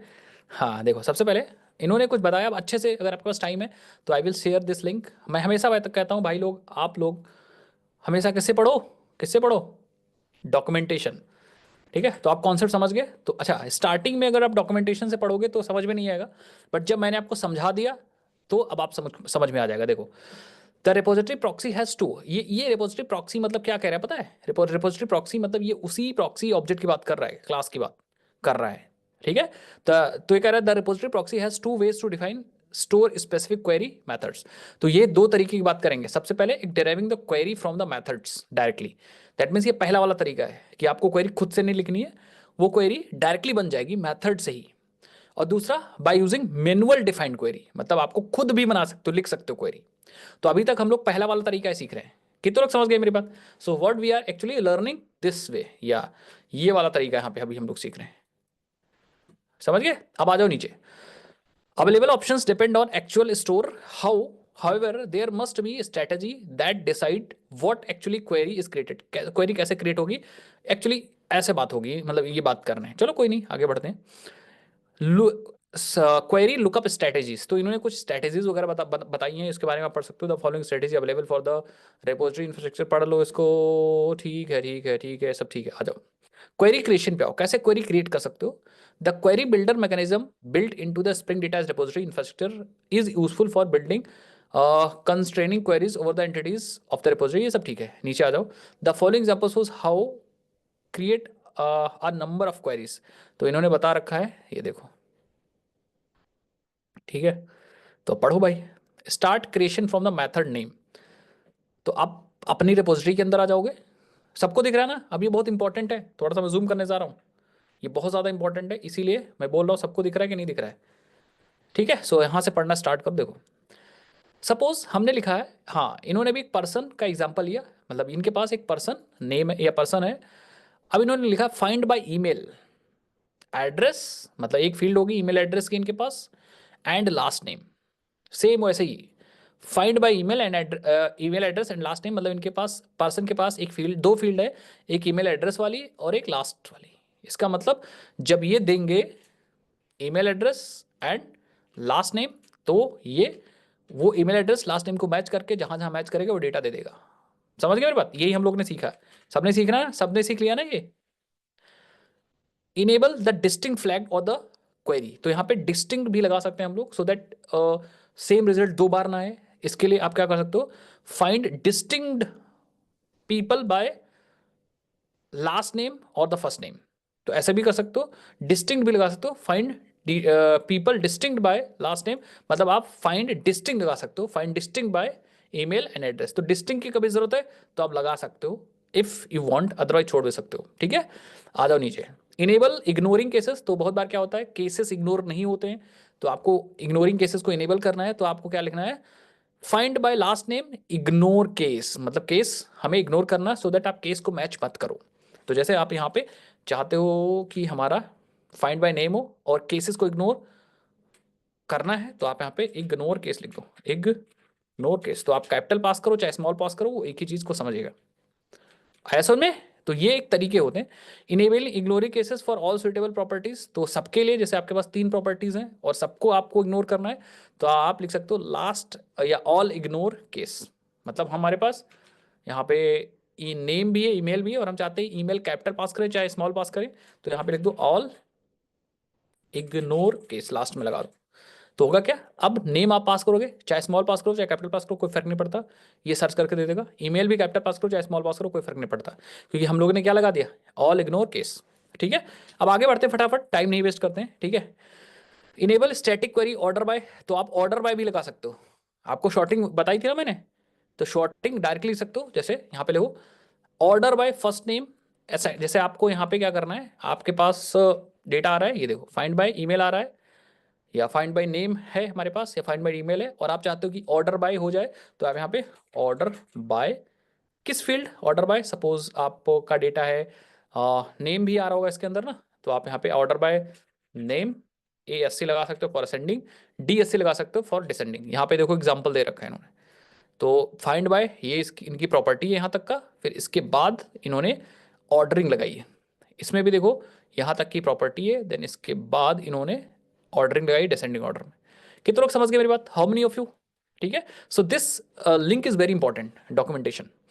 नेक्स्ट आ जाओ, नेक्स्ट आ जाओ, तो आप देखो नीचे इन्होंने बहुत सारे एग्जाम्पल लिया है। ठीक है, तो इन्होंने कहा है कि parsing query method name is divided into subjects and predicates, the first part find by and exist by, तो एग्जिस्ट बाय भी लगा सकते हो, फाइंड बाय लगा सकते हो। Define a subject of the query, तो बेसिकली सब्जेक्ट लगाना होता है आपको। The second part form the predicate, तो बेसिकली जो आपका सेकंड पार्ट होता है, दो पार्ट में है, एक तो इसको बोलते हैं सब्जेक्ट फर्स्ट पार्ट, एंड दूसरा पार्ट डिफाइन करता है predicate. The introducing clause can be contain further expression, तो क्लॉज लगा सकते हैं हम लोग, जैसे for example any text between the find and by is consider as a descriptive unless using one of the result. अच्छा ये सब बहुत ज़्यादा कॉम्प्लेक्स, इसको छोड़ दो, नीचे आ जाओ, जैसे मैंने बताया वैसे समझो, ये सब छोड़ दो। एंड और भी लगा सकते हैं, ठीक है, नीचे आ जाओ। आप बहुत सारी क्वेरी बना सकते हो, जैसे फॉर एग्जांपल आप एंड और you can get support of operators भी यूज कर सकते हो, बिटवीन यूज कर सकते हो, लेस देन यूज कर सकते हो, ग्रेटर देन लाइक भी यूज कर सकते हो, मैंने लाइक भी दिखाया था ना अभी, तो लाइक भी यूज कर सकते हो। The method parser support ignore case, अभी मैंने बताया इग्नोर भी केस कर सकते हो। चलो भाई नीचे आ जाओ। नेम रिजर्व नेम मेथड्स, तो रिजर्व नेम मेथड्स क्या है, while derive repository methods bind the property by name, there are few exceptions to this rule when it comes to the certain methods and inherited from the base repository, identify those reserved methods like ठीक है find by ID, तो आप ऐसे नहीं लिख सकते, ये find by ID नहीं लिख सकते, पता है क्यों? क्योंकि आईडी इज ऑलरेडी डिफाइंड, तो आप फाइंड बाय आईडी नहीं लिख सकते, ये चीज याद रखिएगा, क्योंकि कुछ रूल्स भी हैं। ID word is already defined, तो आपको लिखना है फाइंड बाय आईडी और जस्ट फाइंड बाय आईडी और टारगेटिंग द आइडेंटिफायर प्रॉपर्टी। अच्छा ये मेथड ऑलरेडी बन जाता है तो कोई बनाता भी नहीं फाइंड बाय आईडी। ठीक है, कंसिडर द फॉलोइंग डोमेन और पीके मार्क्ड एज अ, ठीक है प्राइमरी की है, तो आप देखो find by ID, find by PK, ये सब आई थिंक मुझे लग रहा है ये सब नहीं ले सकते हो, ये सब छोड़ दो, नीचे आ जाओ। प्रॉपर्टी एक्सप्रेशंस भी आप यहाँ पे यूज कर सकते हो, ठीक है, ये सब तो वही चीज़ है। समझ गए ना सब अब विवेक? ठीक है, तो आ जाओ नीचे आ जाओ। तो मुझे लग रहा है समझ गए आप सब लोग, आप सब लोग, आप सब लोग। ठीक है, तो यस, बस बाकी तो कुछ नहीं है। अब आ जाओ, अब दूसरा तरीका बात करते हैं। दूसरा तरीका is like this, define your manual queries. अगर हमें कभी जरूरत पड़े तो खुद की क्वेरी कैसे लिखेंगे, ये बाय यूजिंग मैनुअल क्वेरी या राइटिंग मैनुअल क्वेरीज। तो दूसरा तरीका आ जाए, पढ़ लेते हैं भाई अच्छे से, कि पहले की टेस्टिंग कर लें तब दूसरा है। पहले टेस्टिंग कर लें, बोलो आप ही लोग बता दो। 2 मिनट लगेगा।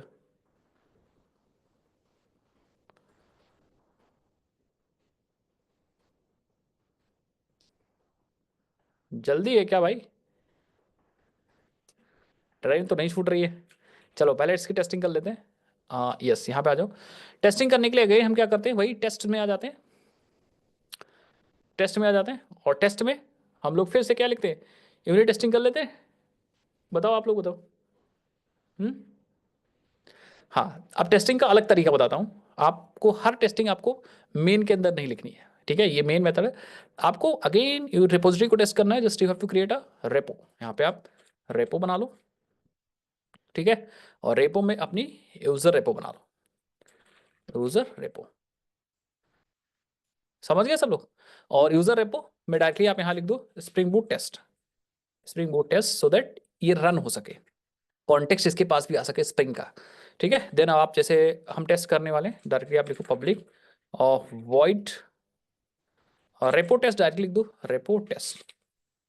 रेपो टेस्ट 1 डालूंगा मैं, मतलब ये पहला टेस्ट है, इसी के अंदर सारा करूंगा, एंड फाइनली इसमें हम कर देंगे टेस्ट, और यहाँ पे ऑटो वायर कर देंगे private user repository, user repository and test लगा दो। ठीक है, अब आप सॉरी टेस्ट नहीं, ऑटो वायर लगा दो। अब आप क्या कर सकते हो, इसको भी डायरेक्टली एक बार रन करके देख लेते हैं टेस्ट। एस आउट कर लो, टेस्टिंग रेपो। तो एक बार रन करके देख लेते हैं चल रही कि नहीं चल रही। तो मैंने रन कर दिया and here we go. Yes, test case pass हो चुका है। ठीक है, सो अब हम यूजर रेपो को यूज करते हैं, और कौन सा मेथड इसका यूज करके देखें। सबसे पहले फाइंड बाय ईमेल को यूज करके देखते हैं। फाइंड बाय ईमेल और ऑर्डर बाय नेम है। ठीक है, चलो find by email. So let's come here, इसको बंद कर दो, यहाँ पे आ जाओ। एंड यहाँ पे हम लोग यूज करते हैं user repository dot find by email order by name ascending. तो एक ईमेल दे दो, विवेक का मैंने ईमेल क्या दिया था, डेटाबेस में चेक करो जरा, विवेक का ईमेल दिया था ये। कॉपी कर लो एंड ये ईमेल यहाँ पे पास कर दो एंड यस। तो हमें एक यूजर मिल जाएगा, यूजर ऑप्शनल मिलेगा बेसिकली, समझ गए। यूजर ऑप्शनल मिलेगा इस यूजर का। अब ये ऑप्शनल इसीलिए हैंडल हम लोग कर रहे हैं क्योंकि आपने जो ईमेल डाली है हो सकता है उसका उसके कॉरस्पॉन्डिंग बंदा हो ना हो, तो ये दोनों को रिप्रेजेंट करेगा। तो आप क्या कर सकते हो, यहाँ पे लिख सकते हो यूजर ऑप्शनल डॉट, ये देखो, अगर है तो कुछ और ले सकते हो, नहीं है तो कुछ और कर सकते हो। ठीक है, तो मैं कहूँगा यहाँ पे बहुत सारे मेथड है। देखो हम कहेंगे और एल्स, देखो एक तो ये तरीका है, एक यूज कर लो और एल्स थ्रो, मतलब ये रिटर्न कर देगा अगर है, नहीं है तो ये एक सप्लायर एग्जीक्यूट कर देगा, मतलब एक्सेप्शन। तो ये तरीका यूज करते हो, बट आप ये भी यूज कर सकते हो इफ प्रेजेंट। इफ प्रेजेंट तो आप एक कंज्यूमर डाल दो, ये चल जाएगा, और एक लेमडा डालो बेसिकली, यहाँ lambda is actually your user. Yes, तो अगर प्रेजेंट होगा तो ये यूजर आपको मिल जाएगा यहाँ पे। तो मैं कहूँगा ठीक है, यूजर हम क्या करेंगे, यूजर की आईडी प्रिंट कर दो और गेट आईडी, और user dot gate name print कर दो, और यूजर की ईमेल प्रिंट कर दो। कितने लोग समझ पाए मेरी बात। तो ये सब हैंडल करने के लिए ऑप्शनल है भाई, एरर नहीं आएगी इसमें। अगर प्रेजेंट होगा तो ये कंज्यूमर चलेगा और ये मेथड चल जाएगा, ये लेमडा चल जाएगा, और अगर नहीं होगा तो ये लेमडा नहीं चलेगा। Simple, let's try. तो मैं फिर से रन करता हूँ इस टेस्ट को, ये देखो, तो टेस्ट पास है, इसका मतलब सब सही है और विवेक आ चुका है। अब दो बार विवेक क्यों आए, क्योंकि दो बार नेम मैंने कर दिया था। कितने लोग समझ गए मेरी बात। तो एक बार ईमेल आईडी कर दूं, ईमेल आईडी कर दूं, समझ गया ना, ये फायदा है इसका। ठीक है, सो देखो आ चुका है डेटा। कभी कभी ऐसा हो सकता है कि आप डेटा नहीं है उस समय क्या करना है। ठीक है, तो आपके पास एक मेथड है प्रेजेंट इफ और एल्स। इसमें क्या है, आपको दो लैम्डा पास करने होंगे, एक कंज्यूमर वाला और एक पास करना है नॉर्मल रनेबल। मतलब अगर सब कुछ सही है, डेटा मिल गया, तब तो ये लैम्डा चलेगा, अदरवाइज ये लैम्डा चलेगा। तो मैं कहूँगा user not found, user not found. So दोनों केस हमने हैंडल कर लिए, लेट्स सी, ये देखो। ठीक है, तो अभी पहला केस था, तो पहले केस में क्या है, डेटा आपको मिल रहा है। ठीक है, बट इन दैट केस अगर आप ईमेल ऐसे पास करते हो डेटा नहीं है, सो आप देखोगे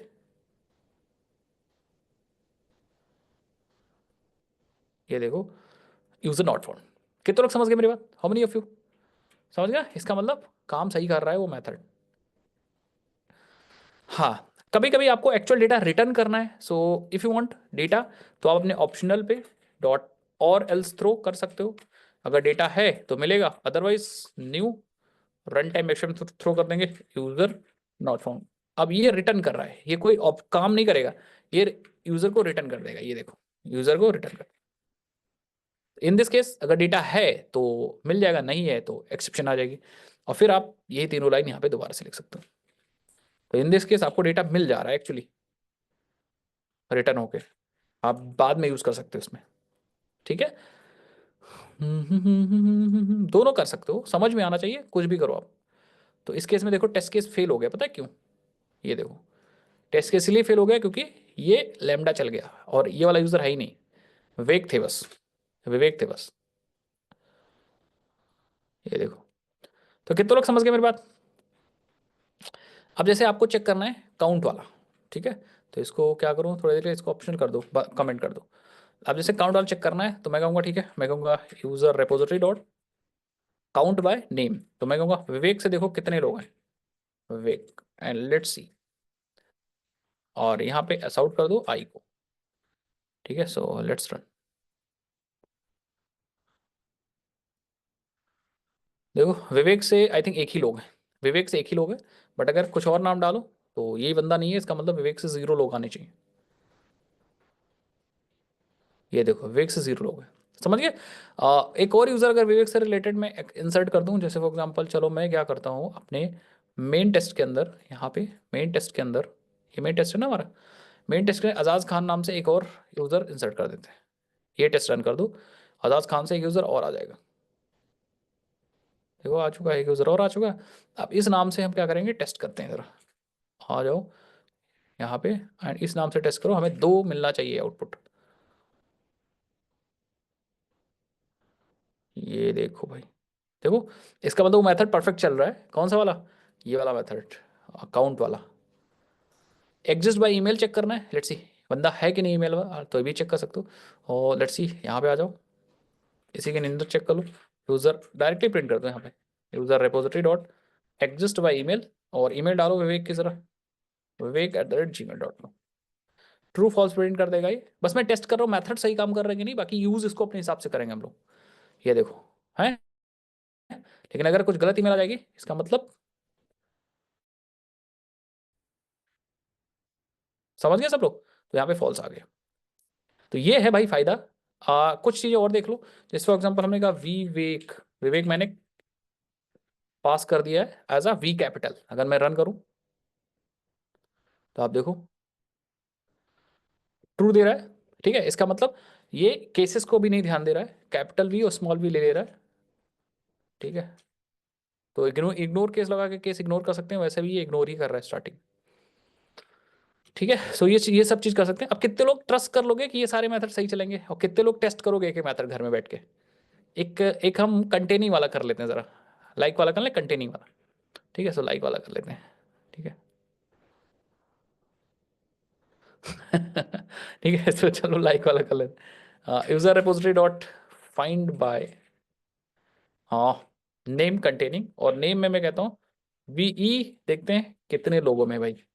ये देखो हमें लिस्ट मिल जाएगी, इस लिस्ट को हम लिस्ट डॉट फॉर ईच जा करके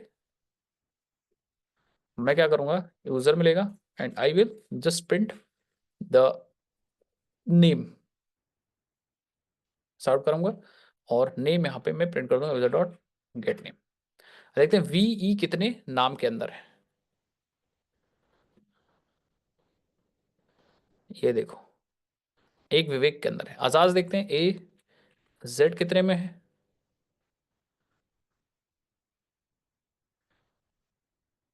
ये देखो आजाज 2 में है। खान कितने में है, खान भी 2 में होगा। कितने लोग समझ गए मेरी बात, सो आप देखोगे ये देखो खान भी 2 में है। और अगर कुछ ऐसा पास कर दोगे जैसे हमने कहा दुर्गेश, तो ये किसी में भी नहीं होगा,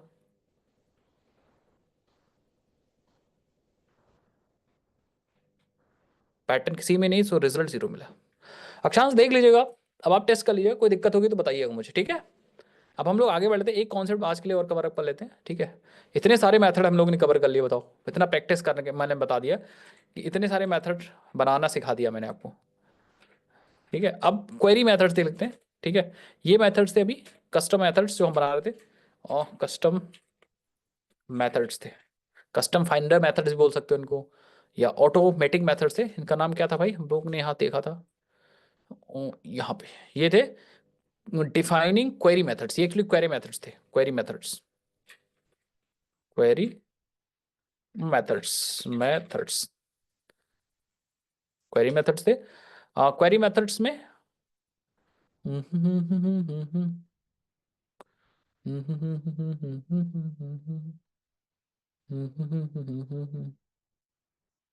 हम लोग ने वो कहाँ पढ़ा था, 2 तरीके जो थे, ये रहा। अब हम यूज करेंगे by using manual defined query, अब हम मैनुअल डिफाइंड क्वेरी यूज करते हैं, ठीक है, मैनुअल डिफाइंड क्वेरी, ठीक है। सो अब हम क्वेरी भी खुद की लिख सकते हैं, ठीक है, क्वेरी भी खुद की लिख सकते हैं, जैसे हम लोग एसक्यूएल की क्वेरी लिखते थे, याद करो सेव क्वेरी लिख सकते हैं, एक मेथड बना लेंगे, और आप क्या रिटर्न टाइप क्या रिप्रेजेंट कर रहे हो या क्या एक्सपेक्ट कर रहे हो, तो अगर हम यूजर एक्सपेक्ट कर रहे हैं तो यूजर लिख देंगे, देन यहाँ पे गेट यूजर्स, और अगर हम मुझे लिस्ट चाहिए तो मैं यहाँ पे लिस्ट ले लूँगा। अच्छा एक चीज़ और है, interface does not have body, तो यहाँ पे लिस्ट ऑफ यूजर, ऐसे करके आप मेथड बना लो। अब आपको मेथड के नाम से कोई मतलब नहीं है, ये मेथड आप कुछ भी रख सकते हो यहाँ पे एक्स वाई जेड, इसका नाम डजेंट मैटर। अब आपको क्वेरी लिखनी है तो आपको यहाँ पे यूज करना है @query एनोटेशन, और यहाँ पे अपनी क्वेरी बता देनी है सेलेक्ट एस्ट्रिक फ्रॉम, अपने टेबल का नाम लिख देना। सपोज टेबल का नाम आपने क्या लिख रखा है हमारा JPA_user, तो JPA_user। और मेक श्योर कि ये जो क्वेरी है it is a native SQL query, SQL query है, तो इसीलिए हम यहाँ पे लिखेंगे वैल्यू, ये क्वेरी हो गई, और हम यहाँ पे कर देंगे नेटिव की वैल्यू ट्रू, नेटिव की value true, native query equal to true. कितने लोग समझ गए मेरी बात? तो this query will also work, it will select all the users. है सुन में? हाँ, बट ये एसक्यूएल की क्वेरी है नेटिव वाली, जो अभी हम लोग लिखते थे पहले। तो यहाँ पे कोई भी हम मेथड लिख सकते हैं, जैसे हम लिखा पब्लिक यूजर, हम चाहे सिंगल यूजर चाहिए यार, list of user, list of user, get users by email. अब हम बताते हैं आपको ईमेल पैरामीटराइज क्वेरी कैसे बनाते हैं, ये भी देख लेते हैं हम लोग। ठीक है, सो इन दिस केस आपको अपनी खुद की क्वेरी लिखनी है, तो हम यहाँ पे ईमेल, एंड यहाँ पे हम लिखेंगे क्वेरी, एंड क्वेरी में अगेन वैल्यू, एंड वैल्यू में हम लिख देंगे यहाँ पे select asterisk from, select asterisk from JPA_users where then email. और फिर आपको यहाँ पे पैरामीटर्स पास करने, सो आप पैरामीटर्स भी पास कर सकते हो, you can pass the parameters as well. तो पैरामीटर भी आप बहुत आसानी से पास कर सकते हो। पैरामीटर्स भी दो तरीके से पास कर सकते हो। पैरामीटर्स आप नेम्ड पैरामीटर यूज कर सकते हो, कुछ ऐसा आप लिखो equal to then colon, and then आप यूज कर सकते हो ईमेल। ठीक है, तो ये नेम्ड पैरामीटर मतलब आपने यहाँ नाम दे दिया क्वेश्चन मार्क की जगह पे, तो नेम पास कर दिया। अब ये अगर ये मैच करेगा तो ये वैल्यू यहाँ पे लाने के लिए हम यूज करेंगे एट द रेट परम, परम, यस।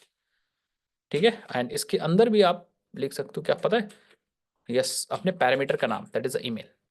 कितने लोग समझ गए? अब होगा क्या कि जो क्वेरी के अंदर आपका पैरम था ईमेल, वो उसके अंदर ये वाली वैल्यू चली जाएगी ईमेल वाली यहाँ पे, दैट मीन्स ये ईमेल अपने आप से पुट हो जाएगा। तो आपकी क्वेरी बन जाएगी select asterisk from JPA users where email is equal to email, आपकी एक्चुअल ईमेल है, और ये भी क्या है हमारी नेटिव क्वेरी है, तो हम यहाँ पे नेटिव क्वेरी में कर देंगे ट्रू। समझ गया सब लोग? पक्का? Shiv Kumar, native query annotation, native query annotation where is, yes. Native query annotation भी आई थिंक यूज कर सकते हो आप, यस। ये देख लो आप यहाँ पे, ये देखो ambition to declare the native query directly on repository method, इसको भी आप यूज कर सकते हो। ये देखो, इसका एक ही ये दोनों एक ही चीज है। नेटिव क्वेरी इसी को कहते हैं, देखो it is compose annotation that act as a shortcut for this. तो इसका शॉर्टकट भी है, अगर आप चाहते हो नेटिव क्वेरी डायरेक्टली हम ये क्वेरी ना लिखें, नेटिव क्वेरी से काम चला लें, तो नेटिव क्वेरी लिख लो, दैट्स द सेम थिंग। तो आपको नेटिव लिखने की जरूरत नहीं पड़ेगी अलग से। ठीक है, ये नेटिव लिखने की आपको अलग से कोई भी अब आवश्यकता नहीं है। समझ गए सब लोग? तो आप अपनी खुद की क्वेरी भी लिख सकते हो। सर ईमेल ना लिखें तो ऑटोमेटिकली मेथड पैरामीटर नहीं पकड़ेगा? पकड़ लेना चाहिए पहले, मतलब पकड़ लेना चाहिए, बट ये हमें वार्निंग देता है अगर ये ईमेल ना लिखें, आई थिंक। हाँ, ऐसे लिखते थे हम लोग पहले तो दे देता था, बट यहाँ पे देखो value is missing, that means value required बना दी गई है, ये वैल्यू लिखना जरूरी हो गया अब। तो इसीलिए एरर दे रहा था ना, तो इसलिए यहाँ पे ईमेल मैंने लिख दिया। अदरवाइज पहले हम लोग ऐसे लिख देते थे directly, but I think latest version में ये वैल्यू को रिक्वायर्ड ट्रू कर दिया गया है। एक बार देख लो आप यहाँ, ये इस वैल्यू की वैल्यू देना मस्ट आई थिंक हो गया है। ठीक है, सो दैट्स वाई ये मांग रहा है वैल्यू, मांग रहा है मतलब बिना इसके ये काम नहीं ले रहा है। ये देखो आप हटा दोगे तो क्या कहेगा, वैल्यू मस्ट बी देयर। ये देखो value is missing through required, ये रिक्वायर्ड वैल्यू है, मतलब ये पास करना जरूरी है। समझ गए ना मेरी बात? समझ गए? ईमेल और नेम दोनों कैसे करेंगे? यस, अब आप लोग दिमाग लगाओ कैसे करेंगे। ये देखो क्वेरी लिख रहा हूँ, देखो देखते जाओ सब लोग, कितने लोग कर लोगे ईमेल नेम दोनों? How many of you? Simply आप पब्लिक लिस्ट यूजर ही आपको चाहिए, गेट यूजर ना, मेथड का नाम कुछ भी दो कोई फर्क नहीं पड़ता, gate user bye email and name. हमें दो चीज पास करनी है, हाँ, नेम स्ट्रिंग ईमेल। ठीक है, अब आप क्वेरी बना लो, native query, native query, and यहाँ पे आप लिख दो select asterisk from GP users where email dot, sorry email equal to email आ जाएगा, देन एंड, देन एक क्या था, नेम इक्वल टू नेम। ठीक है, अब आप यहाँ पे लगा दो और एक कोशिश करो, पता है, कोशिश करो उसी ऑर्डर में जिस ऑर्डर में लिखा है उसी ऑर्डर में लो, अदरवाइज ऑर्डर जरूरत नहीं, मस्त जरूरी नहीं, बड़ा कंफ्यूजन ना हो भाई। ठीक है, तो हम यहाँ पे क्या कर सकेंगे, हम यहाँ पे यूज करेंगे पैरम, एंड पहला जो है दैट इज द नेम वाला फील्ड, एंड दूसरा जो पैरामीटर है that is actually a param, that is a email field. बस 3 हो 4 हो 10 हो, ऐसे ही पैरामीटर आपको पास करना है सर। ये स्पेस का भी, हाँ अपनी क्वेरी में स्पेस का ध्यान रखना है भाई, इस वाली फील्ड के बाद स्पेस देना है, बट ये वाली जो पैरामीटर्स हैं, नेम्ड पैरामीटर है, उससे पहले स्पेस नहीं होगा, तो इसका ध्यान दीजिएगा। हाँ, param is actually putting the value to your query. ये क्या कर रहा है ये पैरामीटर, इस ये जो नेम वाली ये जो चीज़ है ना, ये नेम, इसकी वैल्यू जो आप पास करोगे यहाँ पे, जो भी वैल्यू आप यहाँ पे एक्चुअली पास करोगे यहाँ पे, यहाँ पे दिख रहा है सबको, दिख रहा है कि नहीं दिख रहा है बताओ भाई, ये वाली वैल्यू जो आप यहाँ पे वैल्यू पास करोगे, ये चीज़, ये चीज़, ये चीज़, ये इससे मैच करेगी आपके पैरामीटर में, जो नेम पैरामीटर है ये चीज़ इससे मैच करेगी। ठीक है, और जैसे मैच करेगी तो ये वाली वैल्यू यहाँ पे चली जाएगी। अभी आया समझ में मेरी बात? तो पैरम ये कर रहा है, param actually getting this value and putting to your query. देखो देखो, देख देख के समझो एक बार। ठीक है, अब दूसरे वाले में देखो, पैरम आपके, आपने यहाँ नेम ईमेल पास किया, इसका मतलब वो आपके क्वेरी में ईमेल वाला पैरामीटर देखेगा, and will take this email value and pass to your email. अभी आया समझ में? वो देखेगा पैरम कि भैया हमें पूरे ईमेल, पूरे क्वेरी में ईमेल कहाँ पे है, तो ईमेल उसको यहाँ मिलेगा, and it will take this email value to and pass to this. अभी आया समझ में? एरो से समझ में आया कि नहीं आया? It will take this value and pass to email field. And name वाला क्या करेगा, नेम, ईमेल की नेम वाली वैल्यू उठाएगा और नेम में पास करेगा। पता है क्यों? क्योंकि आपने यहाँ पे नेम पास कर रखा है। आया समझ में कि नहीं आया? टेबल नेम की जगह एंटिटी नेम भी यूज कर सकते हैं। अभी के लिए गौरव नहीं यूज कर सकते क्योंकि अभी हम लोग नेटिव क्वेरी है, ये नेटिव क्वेरी है, तो आपको यहाँ पे नेटिव क्वेरी ही पास करनी है। आया समझ में? This is a native query notation, this is a native query notation, तो अभी नहीं पास कर सकते। और यहाँ भी आपने नेटिव ट्रू कर रखा है, तो आपको नेटिव क्वेरी लिखनी है। समझ में आया कि नहीं है? अगर हम नेटिव क्वेरी फिर नेटिव ट्रू यूज कर रहे हैं तो क्वेरी यूज करो। हाँ, अगर आप नेटिव क्वेरी की जगह क्वेरी यूज कर रहे हो तो आपको फिर नेटिव ट्रू यूज करना है। समझ गए? ये कहानी समझ गए सब लोग कि नहीं? अभी टेस्ट कर लेंगे इसको हम लोग, पक्का? हाँ, ओके, फॉल्स करने पर यूज कर सकते हैं, यस। अभी समझो, तो कहानी तो समझो, कहानी समझोगे तभी समझ पाओगे। ये हमने क्वेरी बनाई, क्वेरी मेथड्स बनाए हमने, जहां पे हमने मैनुअल क्वेरी लिखी। लेकिन पता है क्या, इन नेटिव क्वेरी लिखने का वही नुकसान है जो हम स्प्रिंग जेडीबीसी में नुकसान ले रहे थे, मतलब जो नुकसान हमें वहां मिल रहा था वही नुकसान यहां भी मिल रहा है। दिख रहा है ना सबको? क्या ये भी तो हमें क्या कर रहा है, ये भी तो हमें डिपेंडेंसी, डिपेंडेंट बना रहा है डेटाबेस से। बताओ भाई, ये भी तो हमें डेटाबेस डिपेंडेंट बना रहा है, डेटाबेस डिपेंडेंट, डिपेंडेंट मतलब कहने का सिंपल यही मतलब है कि हाँ डेटाबेस डिपेंडेंट है, क्योंकि ये जो क्वेरीज है, these queries actually are database dependent queries. ये माइस्क्यूएल के लिए क्वेरीज है भाई हमारी, ये सारी माइस्क्यूएल क्वेरीज हैं।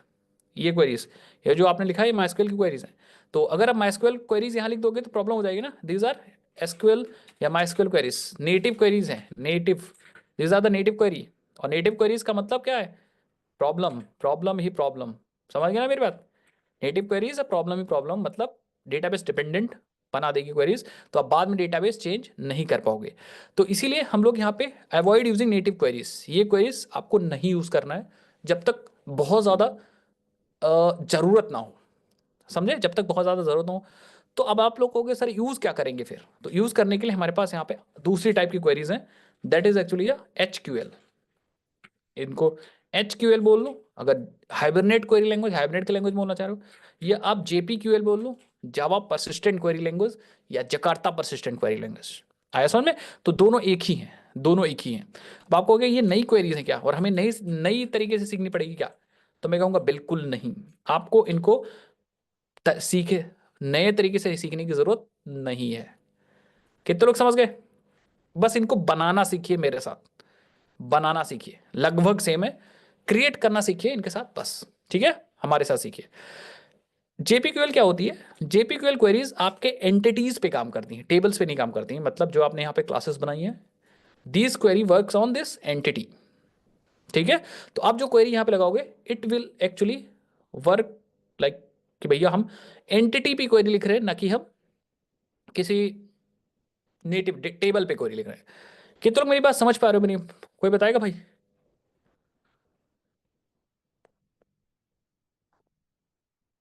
हम्म। यस। हाँ, तो अब लिखोगे कैसे? एक बार, हाँ लिखोगे कैसे? हाँ, अच्छा एक बार और बता दे रहा हूँ। ये जो आपने क्वेरीज लिखी, ये क्वेरीज आपने किस पे टारगेट की थी? डेटाबेस टेबल देख के तो बनाई ये क्वेरीज। सेलेक्ट एस्ट्रिंग फ्रॉम, ये टेबल का नाम था, ये टेबल के कॉलम्स थे, तो ये टेबल देख के बनाई। जो जेपीक्यूएल होती है उसमें टेबल नहीं देखना होता है, उनमें अपनी एंटिटी क्लासेस देखनी होती हैं क्वेरी बनाने के लिए। जैसे दिखाता हूँ मैं। यस, जैसे आपने लिखा है एक पब्लिक, और सेम एग्जांपल लेते हैं, get users, list of users, users, get users, इसका 1 दे दो। और अब हम यहाँ पे यूज करेंगे क्वेरी, अगेन क्वेरी। और यहाँ पे अब आपको ना नेटिव ट्रू करना है, ट्रू नहीं करना है नेटिव। जैसे आप नेटिव ट्रू नहीं करोगे इसका मतलब वो जेपीक्यूएल क्वेरी को एक्सेप्ट करेगा, ठीक है? अब यहाँ पे लिखना कैसे? अब आप यहाँ अगेन लिखोगे वैसे ही, आप लिखोगे सेलेक्ट, सेलेक्ट, देन हम यहाँ पे यूज करेंगे एक एलियास, मैं कहूंगा you, you is for user. फिर आपको लिखना है फ्रॉम, और किस टेबल नहीं सोचना है, यहां पे सोचना है कौन सी क्लास से हमें सेलेक्ट करना है, एंटिटी क्लास। तो हमारी एंटिटी क्लास है that is a user class. कितने लोग समझ गए मेरी बात? So this select is a select statement, you is your user, ठीक है? फ्रॉम यूजर क्लास, एंड हम एलियास देंगे ये यू, यही वाला यू हमने इस तरफ लिखा था, मतलब कुछ ऐसा, मतलब कुछ ऐसा आपने लिख दिया। हम अपने एंटिटी क्लास को यू मानेंगे, ये एलियास दे दिया। फिर अब इधर आएंगे, हमें कहेंगे हमें सेलेक्ट करना है अपने यू को, इसमें से फ्रॉम यूजर। आप समझ गए मेरी बात? तो थोड़ा सा मैं बड़ा लिखता हूँ, जैसे आप सेलेक्ट करना है हमें यू को, कहाँ? फ्रॉम अपने यूजर क्लास से। अब ये बगल में स्पेस दबा के यू मैंने क्यों लिखा, समझ गए ना? ये इट इज एलियास, बस। अभी हमारी बन गई एचक्यूएल। अगर आपको कंडीशंस लगानी होती तो आप वेयर लगाते, वेयर लगाते। वेयर में अब आपको यहाँ पे कॉलम सोचना है, अपने टेबल का नहीं, अपने क्लास के फील्ड्स को सोचना है। तो आपका यू था ऑब्जेक्ट, तो हम लिखेंगे यू डॉट, फिर अपने क्लास के कॉलम्स पे लगाना, नेम ईमेल जो भी लिखना है। तो अब आप यहाँ पे आओगे और क्लास के कॉलम्स पे लिखोगे यहाँ पे ईमेल, बाकी सब सेम रहेगा, ईमेल। फिर एंड लगाना, तो एंड एंड सब सेम रहेगा, u dot name equal to, समझे? तो इजी तो है। बताओ भाई।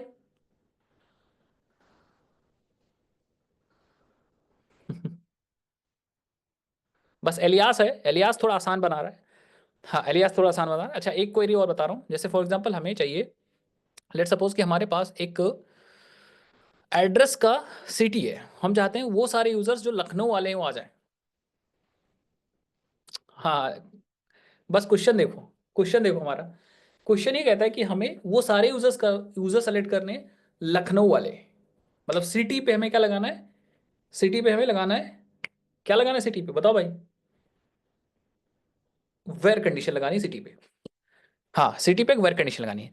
अब देखो, अगर आप नेटिव क्वेरी यूज करोगे तो आपको ज्वाइन वाइन यूज करना पड़ेगा, झंझट यूज करनी पड़ेगी। यहाँ पे देखो कैसे बनेगा, ठीक है? सो मैं कहूँगा आ जाओ, मैं यहाँ पे लिखूंगा और एक मेथड बना लो। हमें चाहिए तो यूजर्स ही सारे, चाहिए तो हमें यूजर्स ही, पब्लिक लिस्ट यूजर। तो यहाँ पे ऑलमोस्ट सारा काम सिंपल हो जाएगा विदाउट ज्वाइन, ठीक है? तो मैं कहूँगा get user by city, get user by city. और ऑब्वियसली बात मैं यहाँ पे ले लूंगा और सिटी। सिटी। अच्छा, इसमें भी आपके 2 पैरामीटर्स थे, तो 2 पैरामीटर्स में आएंगे, पहले वाले में भी ईमेल आएगा और पहले वाले में भी नेम आएगा, और सेम वही तरीका होगा यहाँ भी और यहाँ भी। आप दोनों में क्या लिखोगे, दोनों में आप यहाँ पे @परम लिखोगे, और पहले वाले में आप यहाँ पे ईमेल लिख दो, सेम पहले वाले ईमेलवा ईमेलवा लिख दो, और दूसरे वाले में नेम। ठीक है, सेम यहाँ भी सिटी लिखेंगे। एंड जो क्वेरी बनाएंगे, देखना इस बार हम बनाएंगे क्वेरी, और क्वेरी में लिखेंगे select u from user u where. अब यू के अंदर देखो कोई सिटी है क्या,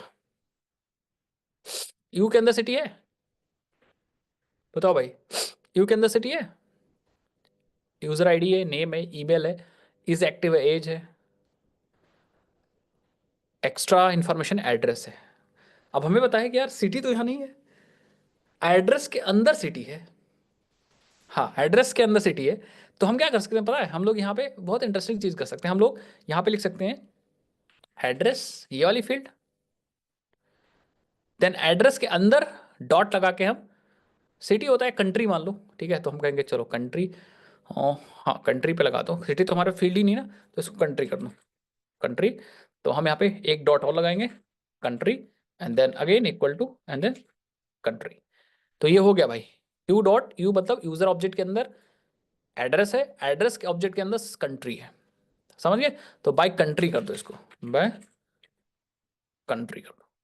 कितना लोग समझ गए। तो ये ज्वाइन कर देगा अपने आप से, ज्वाइन करके डेटा फेच कर लेगा, दोनों टेबल को ज्वाइन कर लेगा, और कंट्री पे कंडीशन लग गई हमारी, समझ गए। तो ये हमें फायदा है एचक्यूएल में, कि हम डॉट ऑपरेटर यूज करके दूसरे ऑब्जेक्ट्स में जा सकते हैं, समझ गए। तो यहाँ पे ज्वाइन नहीं कर रहा। एक बार इस वाले मेथड को टेस्ट करते हैं। तो अगेन यहाँ पे आप पैराम लिख दो, सो दैट हमें पास करना है पैरामीटर कंट्री। ठीक है, अब इस वाले मेथड को टेस्ट कर लेते हैं, बाकी सब अपने आप टेस्ट हो जाएंगे। सो लेट्स सी, हमारे पास इंडिया के एक हैं अजाज, एक बार रिफ्रेश कर लो। आई थिंक एक ऑब्जेक्ट मैंने और डाला था, यस इंडिया के 2 हैं Ajaz. So let's find out the, यहाँ पे आ जाओ, एक और मेथड बना लो भाई, पब्लिक वॉइड रेपो टेस्ट 2, और यहाँ पे टेस्ट, एंड यहाँ पे हम यूज करेंगे user repo dot gate user by country, और मैं यहाँ पे इंडिया पास कर दूंगा, और देखते हैं कितने यूजर्स आते हैं। तो मैं साइज प्रिंट कर दूं, इंडिया डॉट साइज 2 मिल जाएंगे, इसका मतलब सही है। हाँ लेट्स सी, मैं रन करूंगा, टेस्ट पास, 2 ऑब्जेक्ट आ 2 आ गया। इसका मतलब इंडिया के 2 यूजर्स हैं, इसका मतलब क्वेरी हमारी परफेक्ट चली, मतलब हमारी ये वाली क्वेरी सही चली है, ये वाली। ठीक है, अगर आप कुछ और पास कर दोगे, जैसे फॉर एग्जांपल आपने पास कर दिया यहाँ पे पाकिस्तान, या मान लो अमेरिका, तो अमेरिका का कोई यूजर नहीं है, देखो 0। ठीक है, तो इस तरह से हम क्वेरीज को लिखते हैं अपने रिपोजिटरीज के अंदर। These are the advance concepts of JPA. और बहुत सारे कॉन्सेप्ट यार मैंने बताया आज, देखो इतने सारे, इतने सारे, ये देखो। अगर क्वेरी नहीं लिखनी है तो कैसे आप कस्टमाइज करोगे चीज़ों को, क्वेरी लिखनी है तो कैसे आप लिखोगे। क्वेरी भी 2 तरीके से लिख सकते हो, एक नेटिव क्वेरी जिससे बचना चाहिए, जब बहुत कस्टम यूज केस होगा तब आपको यूज करना है। एक जेपीक्यूएल यूज करना है in order to it's mimic like, हमें काम भी करना है और हमें जेपीए के टर्म्स एंड कंडीशन में भी रहना है, समझ गए। ये सिंटेक्स एक्सप्लेन करो ना, this is actually named parameter syntax. ये जैसे क्वेश्चन मार्क लिखते थे, वो क्वेश्चन मार्क ही जैसा है यहाँ पे, बट ये एक्चुअली हमारा एक वैल्यू है पैरामीटर का। ठीक है, ये एक्चुअली वेरिएबल है, प्लेस होल्डर जिसको बोल सकते हैं, प्लेस होल्डर। ठीक है, so this is a place holder, ये हमारा प्लेस होल्डर है। एंड ये इतना प्लेस होल्डर है, कोलन जो है ना, ये कोलन हमें ये बता रहा है कि ये हमारा एक वेरिएबल है, प्लेस होल्डर है। एंड इस पैरामीटर के हिसाब से प्लेस होल्डर पे वैल्यू आ रही है।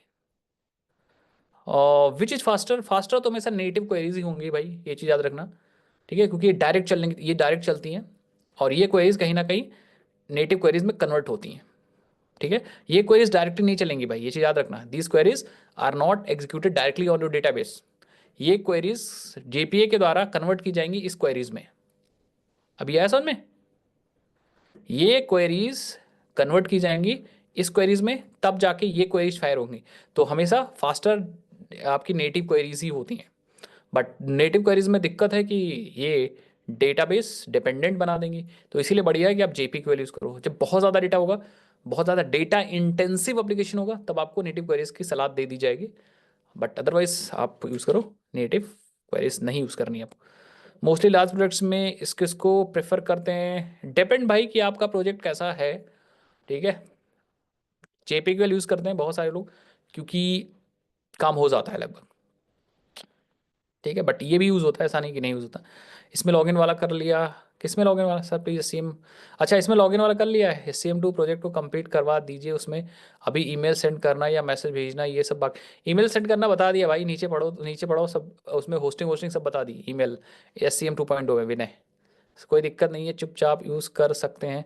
सर डीटीओ एंटिटी कैसे यूज़ करते हैं वो भी बता देना कल। बता देंगे भाई, अभी वो तो प्रोजेक्ट्स में यूज़ करेंगे, टेंशन मत। आज जो मैंने कराया वो समझ में आया? कैसा रहा क्लास भाई, मज़ा आया कि नहीं आया? हम्म, मज़ा आया कि नहीं आया क्लास भाई? हाँ हाँ हाँ, अब एक चीज़ बस जीपी